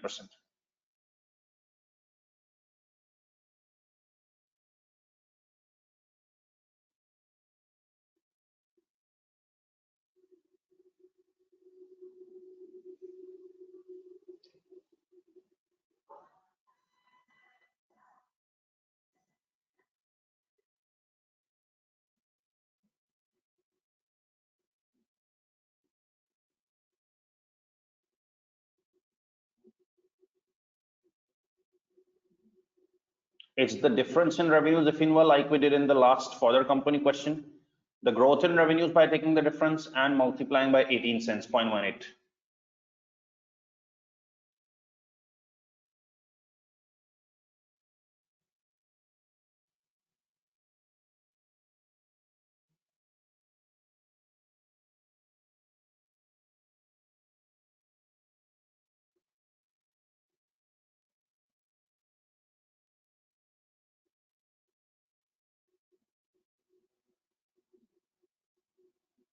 No marks for that, Shilpa. Meenal, you can watch these Excel videos on YouTube because they're available, because I can't leave the question. I'm sorry to explain the functions different, so I really apologize.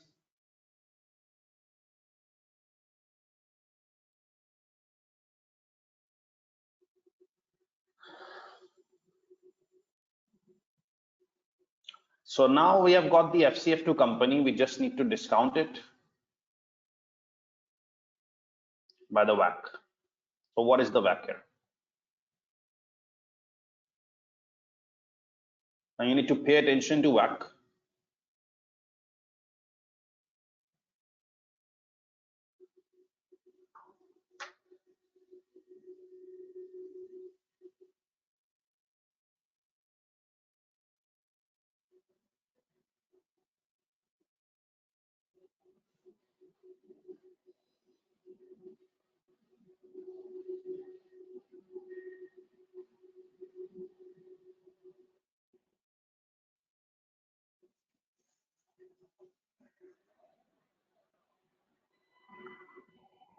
Now we need to find the value of combined company. Therefore, we need the combined company WACC, right?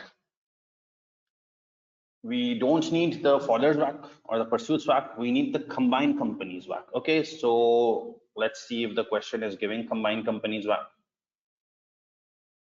There is no information about combined companies WACC, so we need to find combined companies WACC now.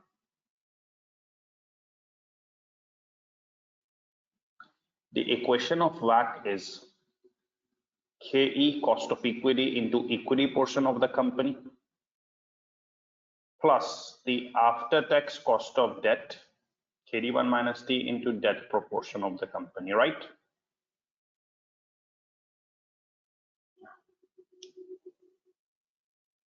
So what is the capital structure of the combined company? The question is clearly mentioned that you need to assume that the combined company's capital structure remains at Pursuit's current capital structure. It's written in the requirement and in the question as well that you need to assume that the combined company's capital structure remains at Pursuit structure level. So Pursuit structure is 50-50. Combined capital structure will remain at Pursuit's level.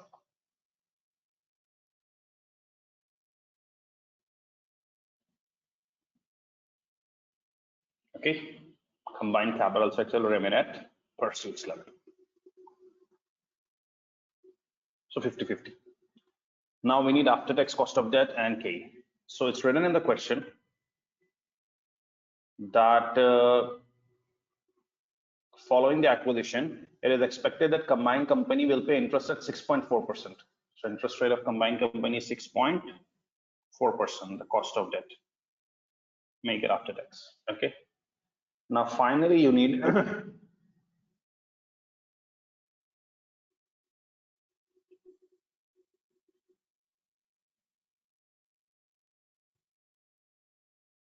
combined company K. Finally you need combined company K. So what is the formula of K? RF plus RM minus RF times beta equity. Now I need you all to pay attention on it. Okay, the combined company is RF plus RM minus RF beta equity.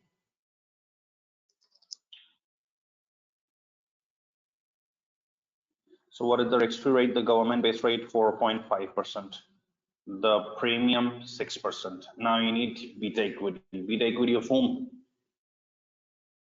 The combined company.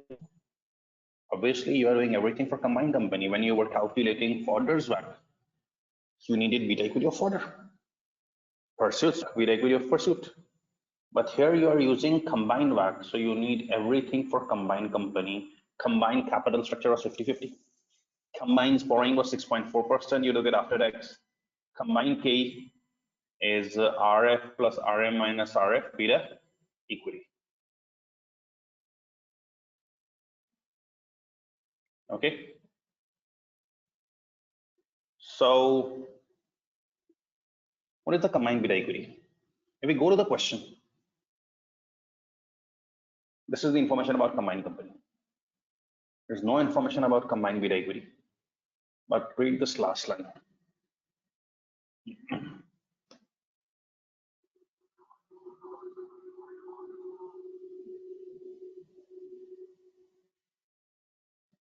It can be assumed that the asset beta of the combined company is the weighted average of individual companies' asset betas weighted in proportion to their market values. It's a very important thing. No information about beta equity of combined company. We need information about combined beta equity. There is no information given. It states beta asset of combined companies is the individual company's beta assets average. So what is the individual company's beta assets?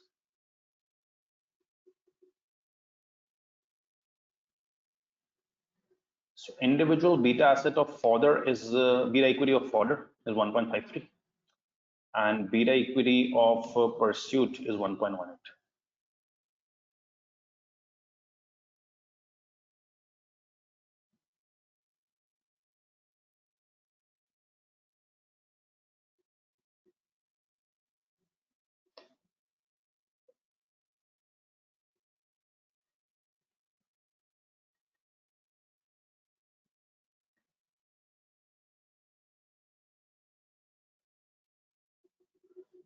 The question states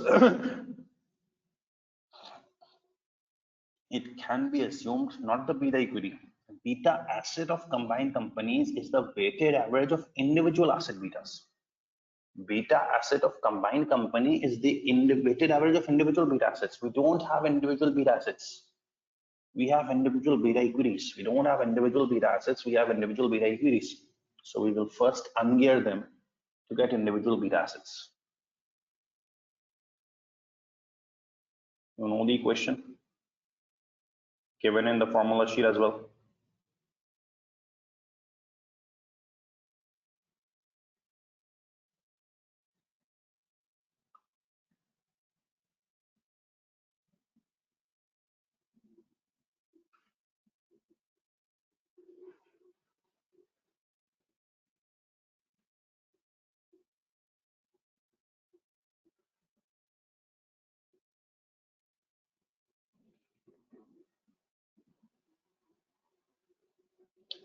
So beta equity of Pursuit is 1.18 and the debt to equity composition is 50-50.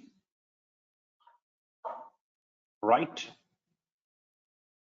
No beta that is given, that's why I take it 0.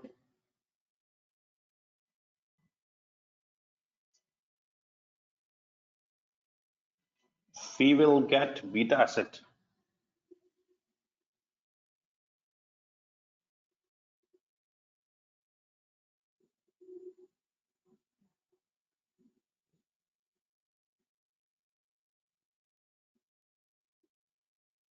.68, right? We need combined beta equity, this highlighted one. No information about combined beta equity is given. In fact, it states that you assume that the beta asset of combined company is the weighted average of individual beta assets. I don't have individual beta assets. I have individual beta equity, so I need to ungear to get individual beta assets. 1.53 into 90 over 90 plus 10, 1 minus 0.28, no beta that given 0, so beta asset here it becomes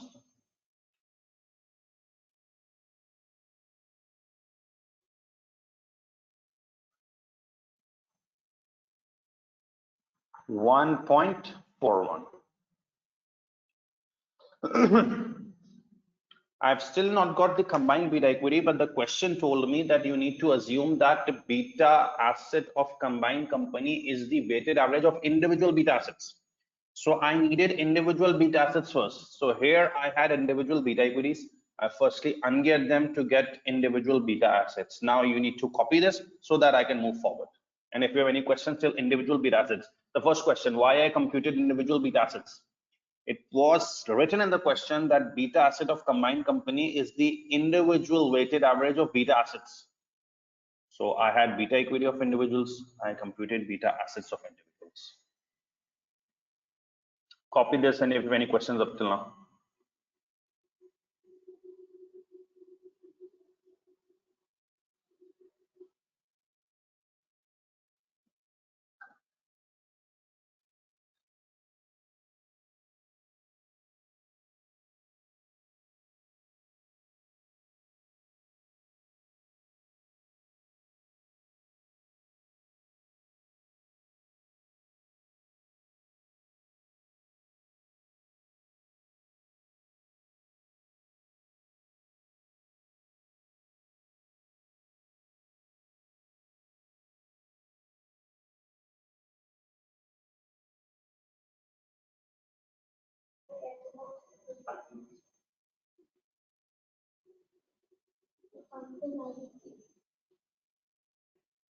Whenever you have to get beta asset, Darren, you need to ungear.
Okay, so the question stated, now we are stuck here that we need combined beta equity.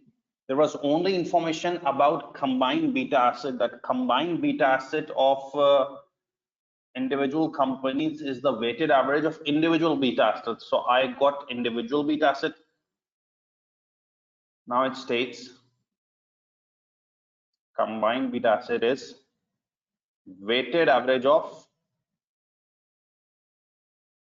individual beta assets.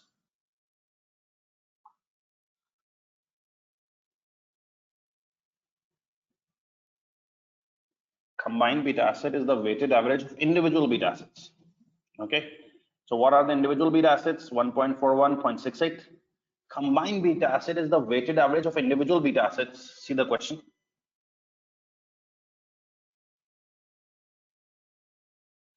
It can be assumed that the asset beta of combined companies weighted average of individual asset betas, weighted in proportion to individual market values, weighted in proportion to individual market values. Okay, so the combined beta asset is the weighted average of individual beta assets. That means individual beta assets 1.41 plus 0.68.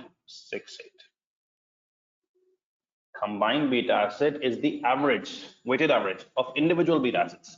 So obviously combined beta asset will be the average merger of both beta assets, but weighted in proportion to their market values. What are their market values? The market value of this is 40 million approx, and of this is 140 million approx. It's given 140 million for pursuit and 40 million approx for fodder you just computed before break. So individual beta assets average weight in proportion to their market values. The market value of fodder is 40 over total, and for pursued it's 140 over total. For fodder it's 40 over total, and for pursued it's 140 over total.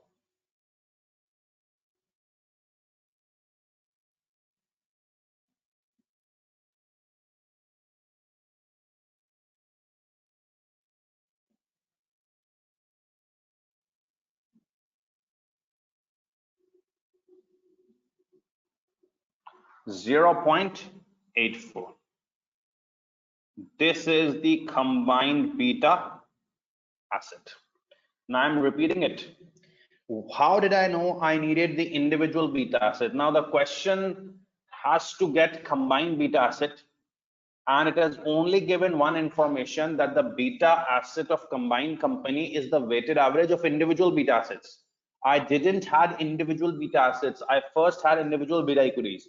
So I firstly calculated the individual beta equities from beta assets from beta equities and get, now the combined beta asset is the weighted average of individual beta assets. So I added both assets and applied the weights of their market values. 140 million for pursuit, that was given, and 40 million approximately. I didn't take the exact one which I just calculated. I took the 40 million which I just calculated for fodder. So now I got the combined beta asset.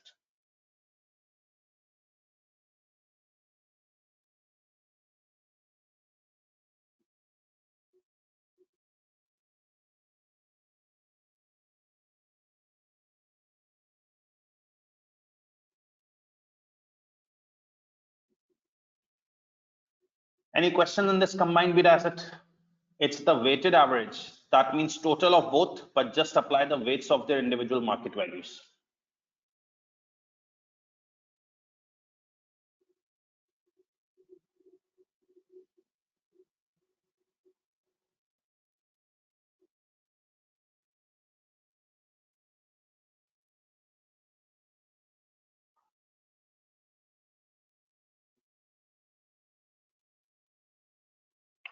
$140 million is the market value of pursuit. That was given in the question, you can check. And 40 million approximately is fodder, which we just calculated before the break.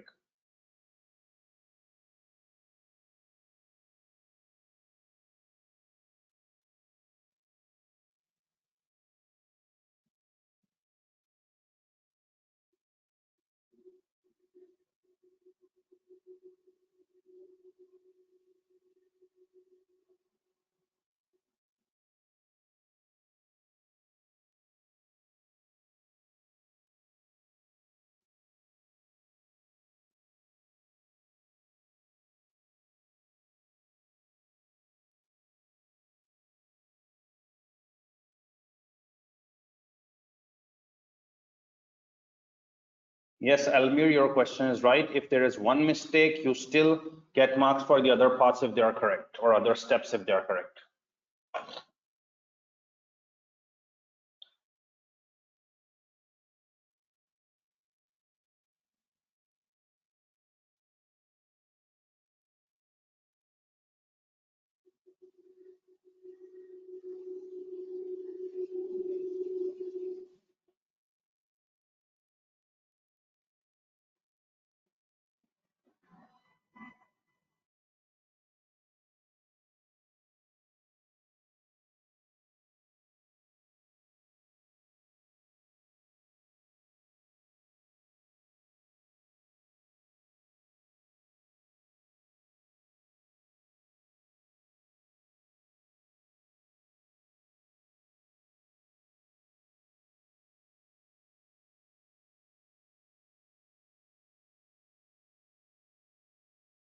Yes, Rumbedzai, you are right. You should proceed to the next step.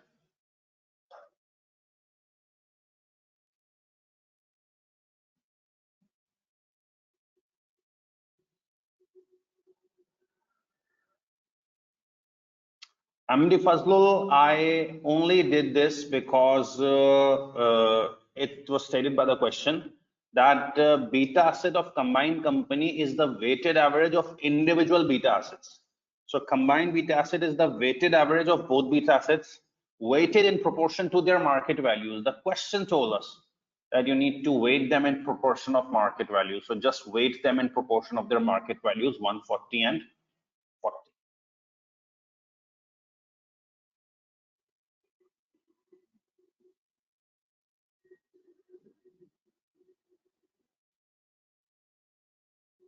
You just copy this stuff. So I will then move the screen up so that we go towards that portion. But at the moment, we got individual beta assets. And as per the instruction of the question, the combined beta asset is the weighted average of individual beta assets.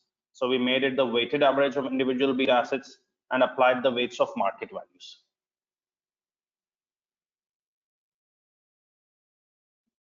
Now, again, the main question was that, listen this thing carefully. You still need combined KE, RF plus RF minus RF beta equity. You need combined beta equity. Question didn't give any information about combined beta equity. It just gave that combined beta asset is the weighted average of individual beta assets. So you got individual beta assets, weighted them to market values, you got combined beta asset, but still that doesn't work. You need combined beta equity. So if you have combined beta asset, you can easily find combined beta equity by regearing.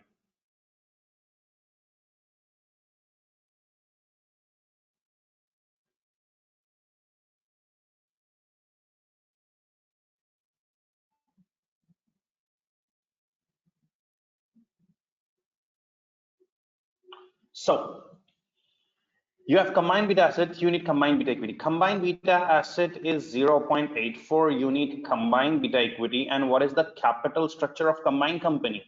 Is the same as pursuit, 50-50.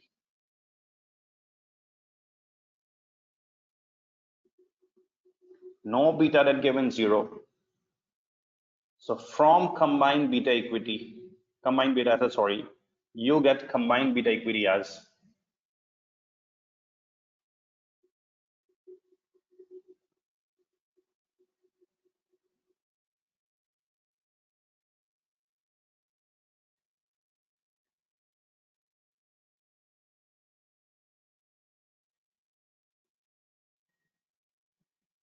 1.44.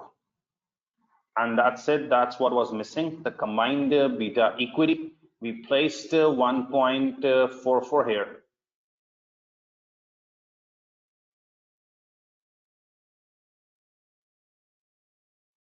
We will get the combined K.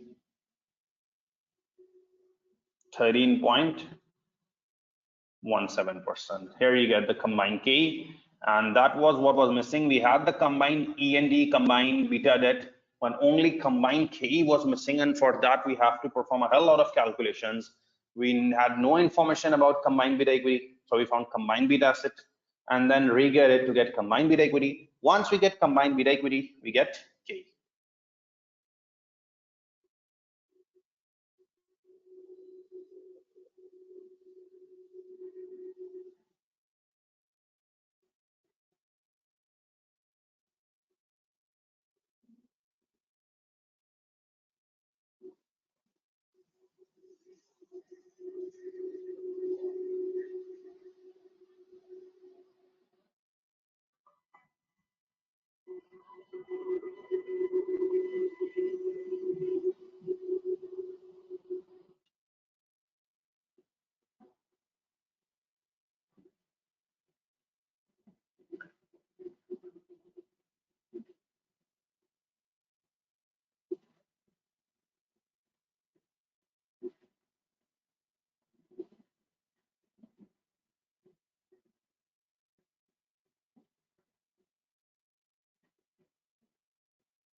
Okay, so once you got the combined KE, that's what was missing, because we had the combined WAC, the END, the KD, just the combined KE was missing.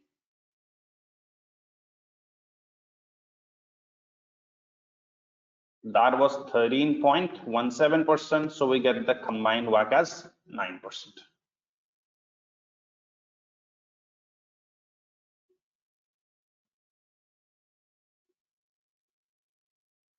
Okay, so hopefully through this question, we got a major help that we didn't only covered mergers, but also got to know some information, although not complete information. I tried my best, but WAC, because that's the maximum WAC can be tested. Jakir Hassan, if you get combined beta acid of 0.84, where would you place that combined beta acid? Because the formula doesn't mention combined beta acid, it mentions combined beta equity. In RF formula, we have to take beta equity, not beta acid. Yes, definitely, Blaine, you will lose marks. Usman Qureshi, market value of fodder is the one we calculated before the break, 40075 something. So I took it as 40 million.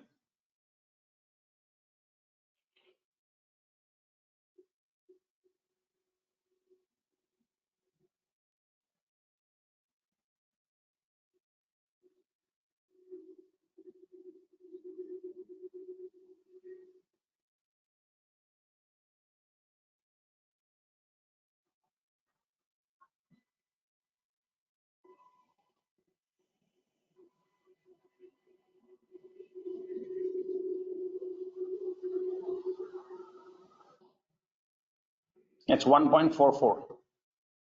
Faisal.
Okay, so once you get to this combined WAC of 9%, you just have to go and repeat the stuff which you did before. Now pay attention. FCF2 company of combined company, we got it. Discount rate WAC, that's 9% now. Pay attention, please, so that previous confusions are also resolved. Now 9% factors can come in the table. So I'm just opening the table. The factors of 9% year one is 0.917. Okay. Of year two, 0.842. Of year three, 0.772.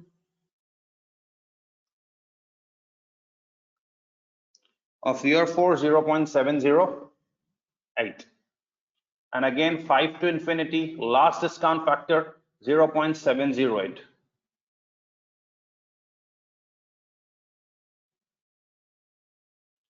WAC minus growth rate. So what is WAC?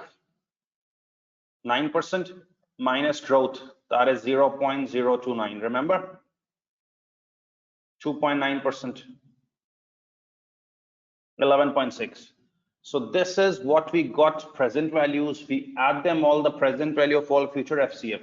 By definition, this is the value of company, deduct value of debt. Now the debt is not 10% for combined company, it's 50%. So get 94531 as the value of equity of the combined company. Okay, any questions?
I-14 cell. And this is discount factor 9%. We don't calculate it. We take it from the present value tables provided.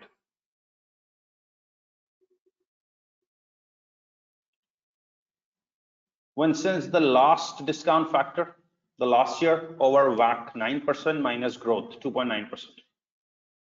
SN obviously dividend will be relevant for dividend valuation model, not the FCF method. In the format, dividend comes nowhere. Our decision is based on value of equity. Because if we take Salima value of company, you have to still pay debt out of that. So value of equity is what that remains.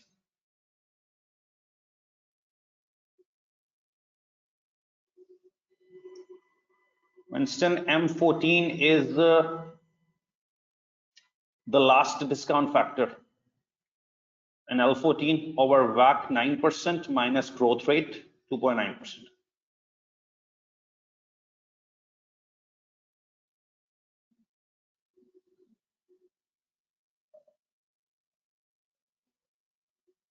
Faisal, your working might be wrong.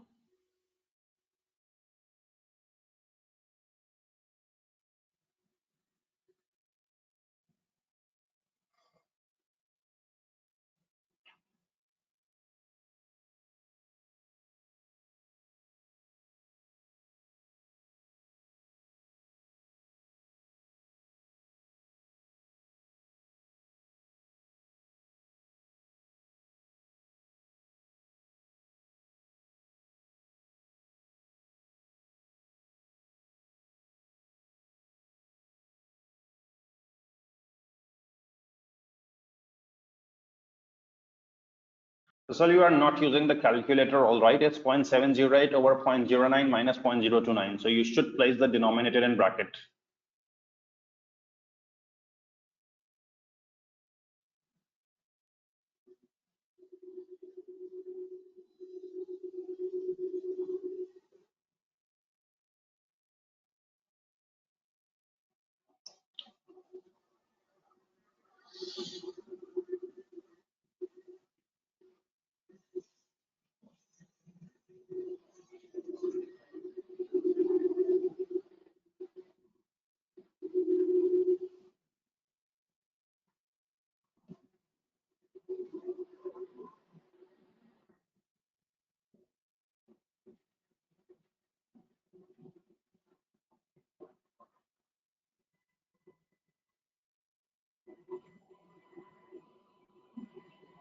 Troy, this is the combined beta asset working for you.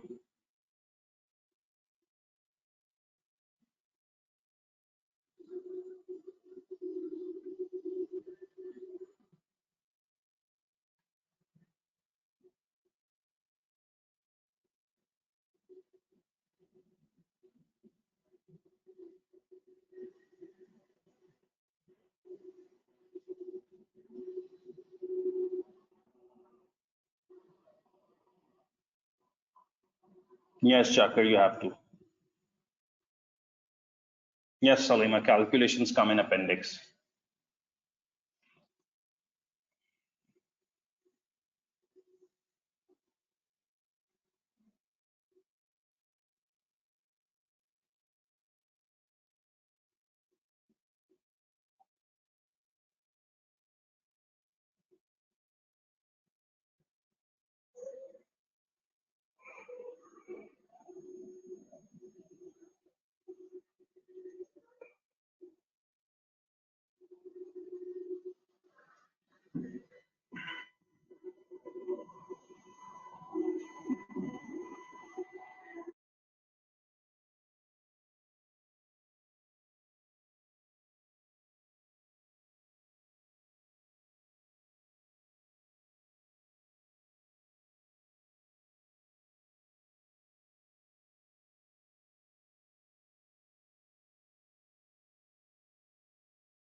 Okay, now the question has asked you one final thing, because in part A, the question asks whether acquisition of fodder would be beneficial for pursuit. Whether acquisition of fodder would be beneficial for pursuit. You need to decide whether acquiring fodder is beneficial for pursuit. Whether acquiring fodder is beneficial for pursuit. We didn't know initially what to do with this. We had no idea what to do with this. But the question later mentioned the free cash flow to company method should be used to estimate value of fodder and combined company. Okay.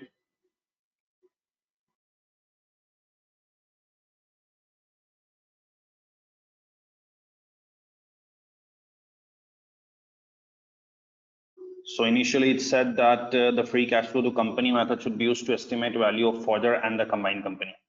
So we use the FCF method to estimate value of fodder and combined company. Now the question is asking whether acquisition of fodder is beneficial for pursuit. Now it's just 1 or 2 marks whether acquisition of fodder is beneficial for pursuit. An acquisition is beneficial if it creates synergy, means more benefit, more value than combined ones. So remember, the individual value of pursuit was around 140 million given in the question.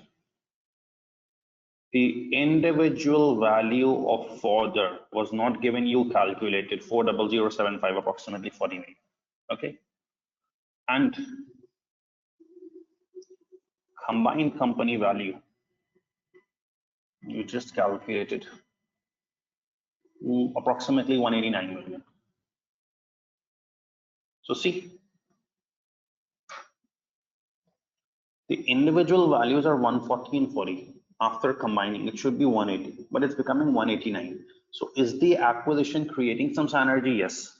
So acquisition, since creates synergy, most probably it is likely to be beneficial. However, it also depends on how much premium has to be paid, because payment of equity value over 25% premium. That's what they're saying. So if they're asking for more premium, then obviously it would be net loss. But given the synergies rating, then obviously the acquisition is likely to be beneficial. Okay, please copy. Any questions?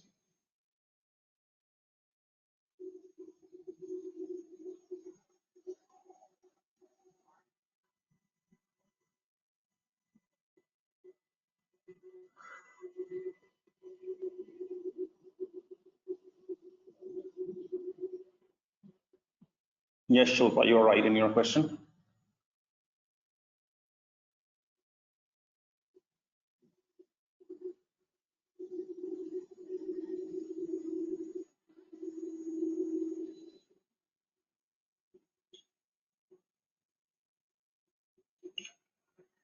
Milovan, you are right. It's too much workings for 16-mark question. But unfortunately, in classes, we complete the whole question, and here we have limited time. We are unable to complete remaining parts. Just trust me, remaining 20 marks are very, very less time consuming, and they are quite easy and less work for 20 marks. So it creates a balance. Minal, I can't answer you which is important. Both methods are equally important. It's what just the question demands.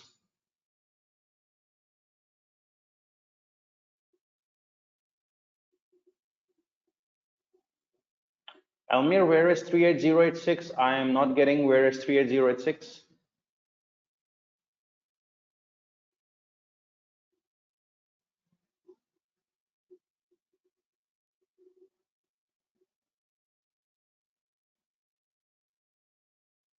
Market value is always both equity and debt. If in, I will do it after class. I can't do in between the class. I will do it after the class. Don't worry.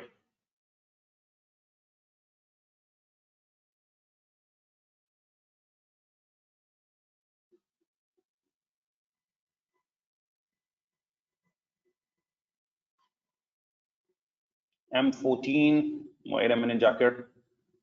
M14 is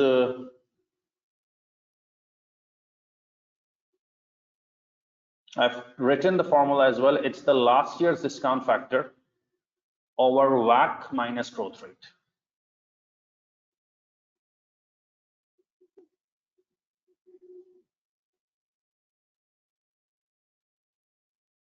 I've written it again.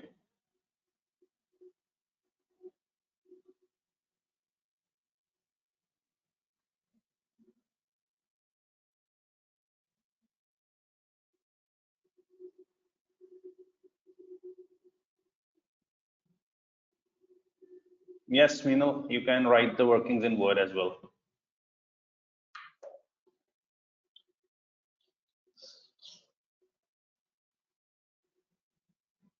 Yes, Elmir. It's 25% premium above the equity value.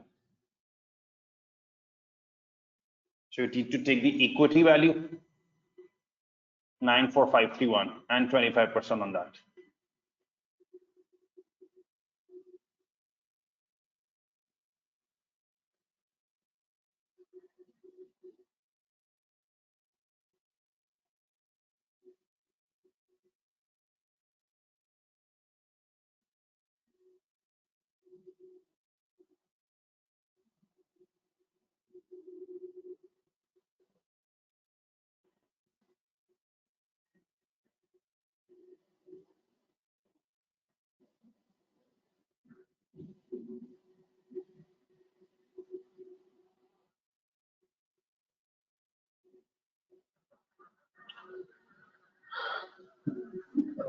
I'm just running out of time. So one last thing, part B, limitations, also called assumptions of this valuation method. Now, in this valuation method, there are some assumptions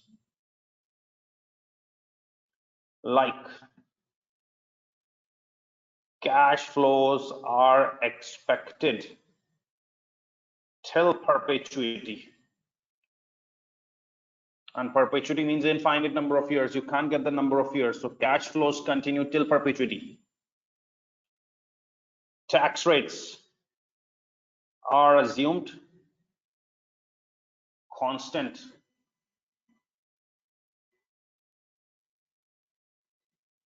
Operating profit percentages assumed constant for foreseeable future.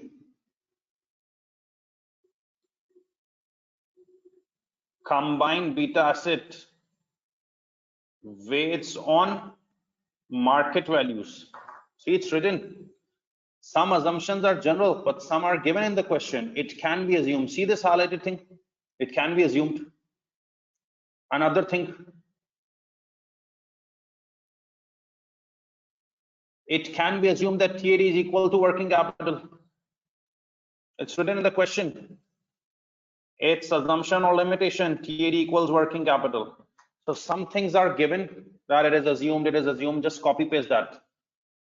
And some assumptions are genuine, like cash flows are working till perpetuity, tax rates are assumed constant, discount rates are assumed constant, operating profit percentages is assumed constant. So these are some assumptions which you need to write to earn some solid marks. Okay.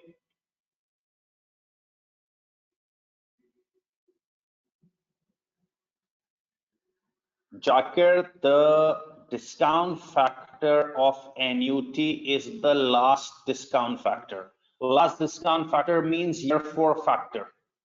It's 0.70.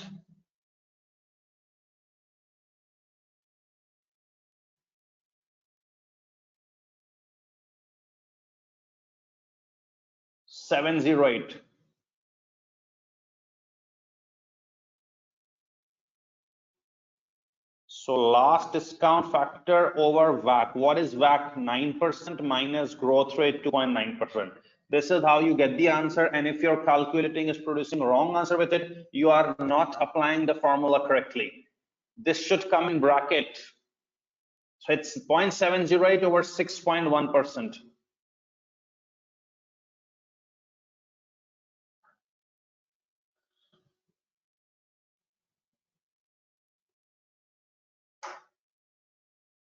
Amsal, this is also an assumption that combined capital structure is equivalent to TAD. Sorry, is same as pursuit level. So see, 3 assumptions are given in the question, that combined capital structure is equal to pursuit's capital structure, TAD is equal to working capital, operating profit margin remains constant. Now, before signing off, last 2 minutes before signing off. Now see, these sessions are developed for you, and ACCA doesn't charge you anything for the session, to just get a good idea of how these sessions work, and specifically for those students who suddenly had to face the remote exams due to this scenario, and they suddenly knew that they studied according to paper based and suddenly they have to give an Excel. I was specifically told by ACCA to conduct this on spreadsheet. Okay, now obviously it was not a charge session, but I want just you all to spend the last 2 minutes on giving me feedback in the chat box in the question session. How did you find the session? Because that's the only motivation we get by listening to the feedback of how students found the session for all of you. And after that, we will sign off. So everybody, I will request everybody of you to participate on the feedback, please.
Okay, really appreciate the positive comments from all of you. It's really motivating to know that the effort you put in was enjoyed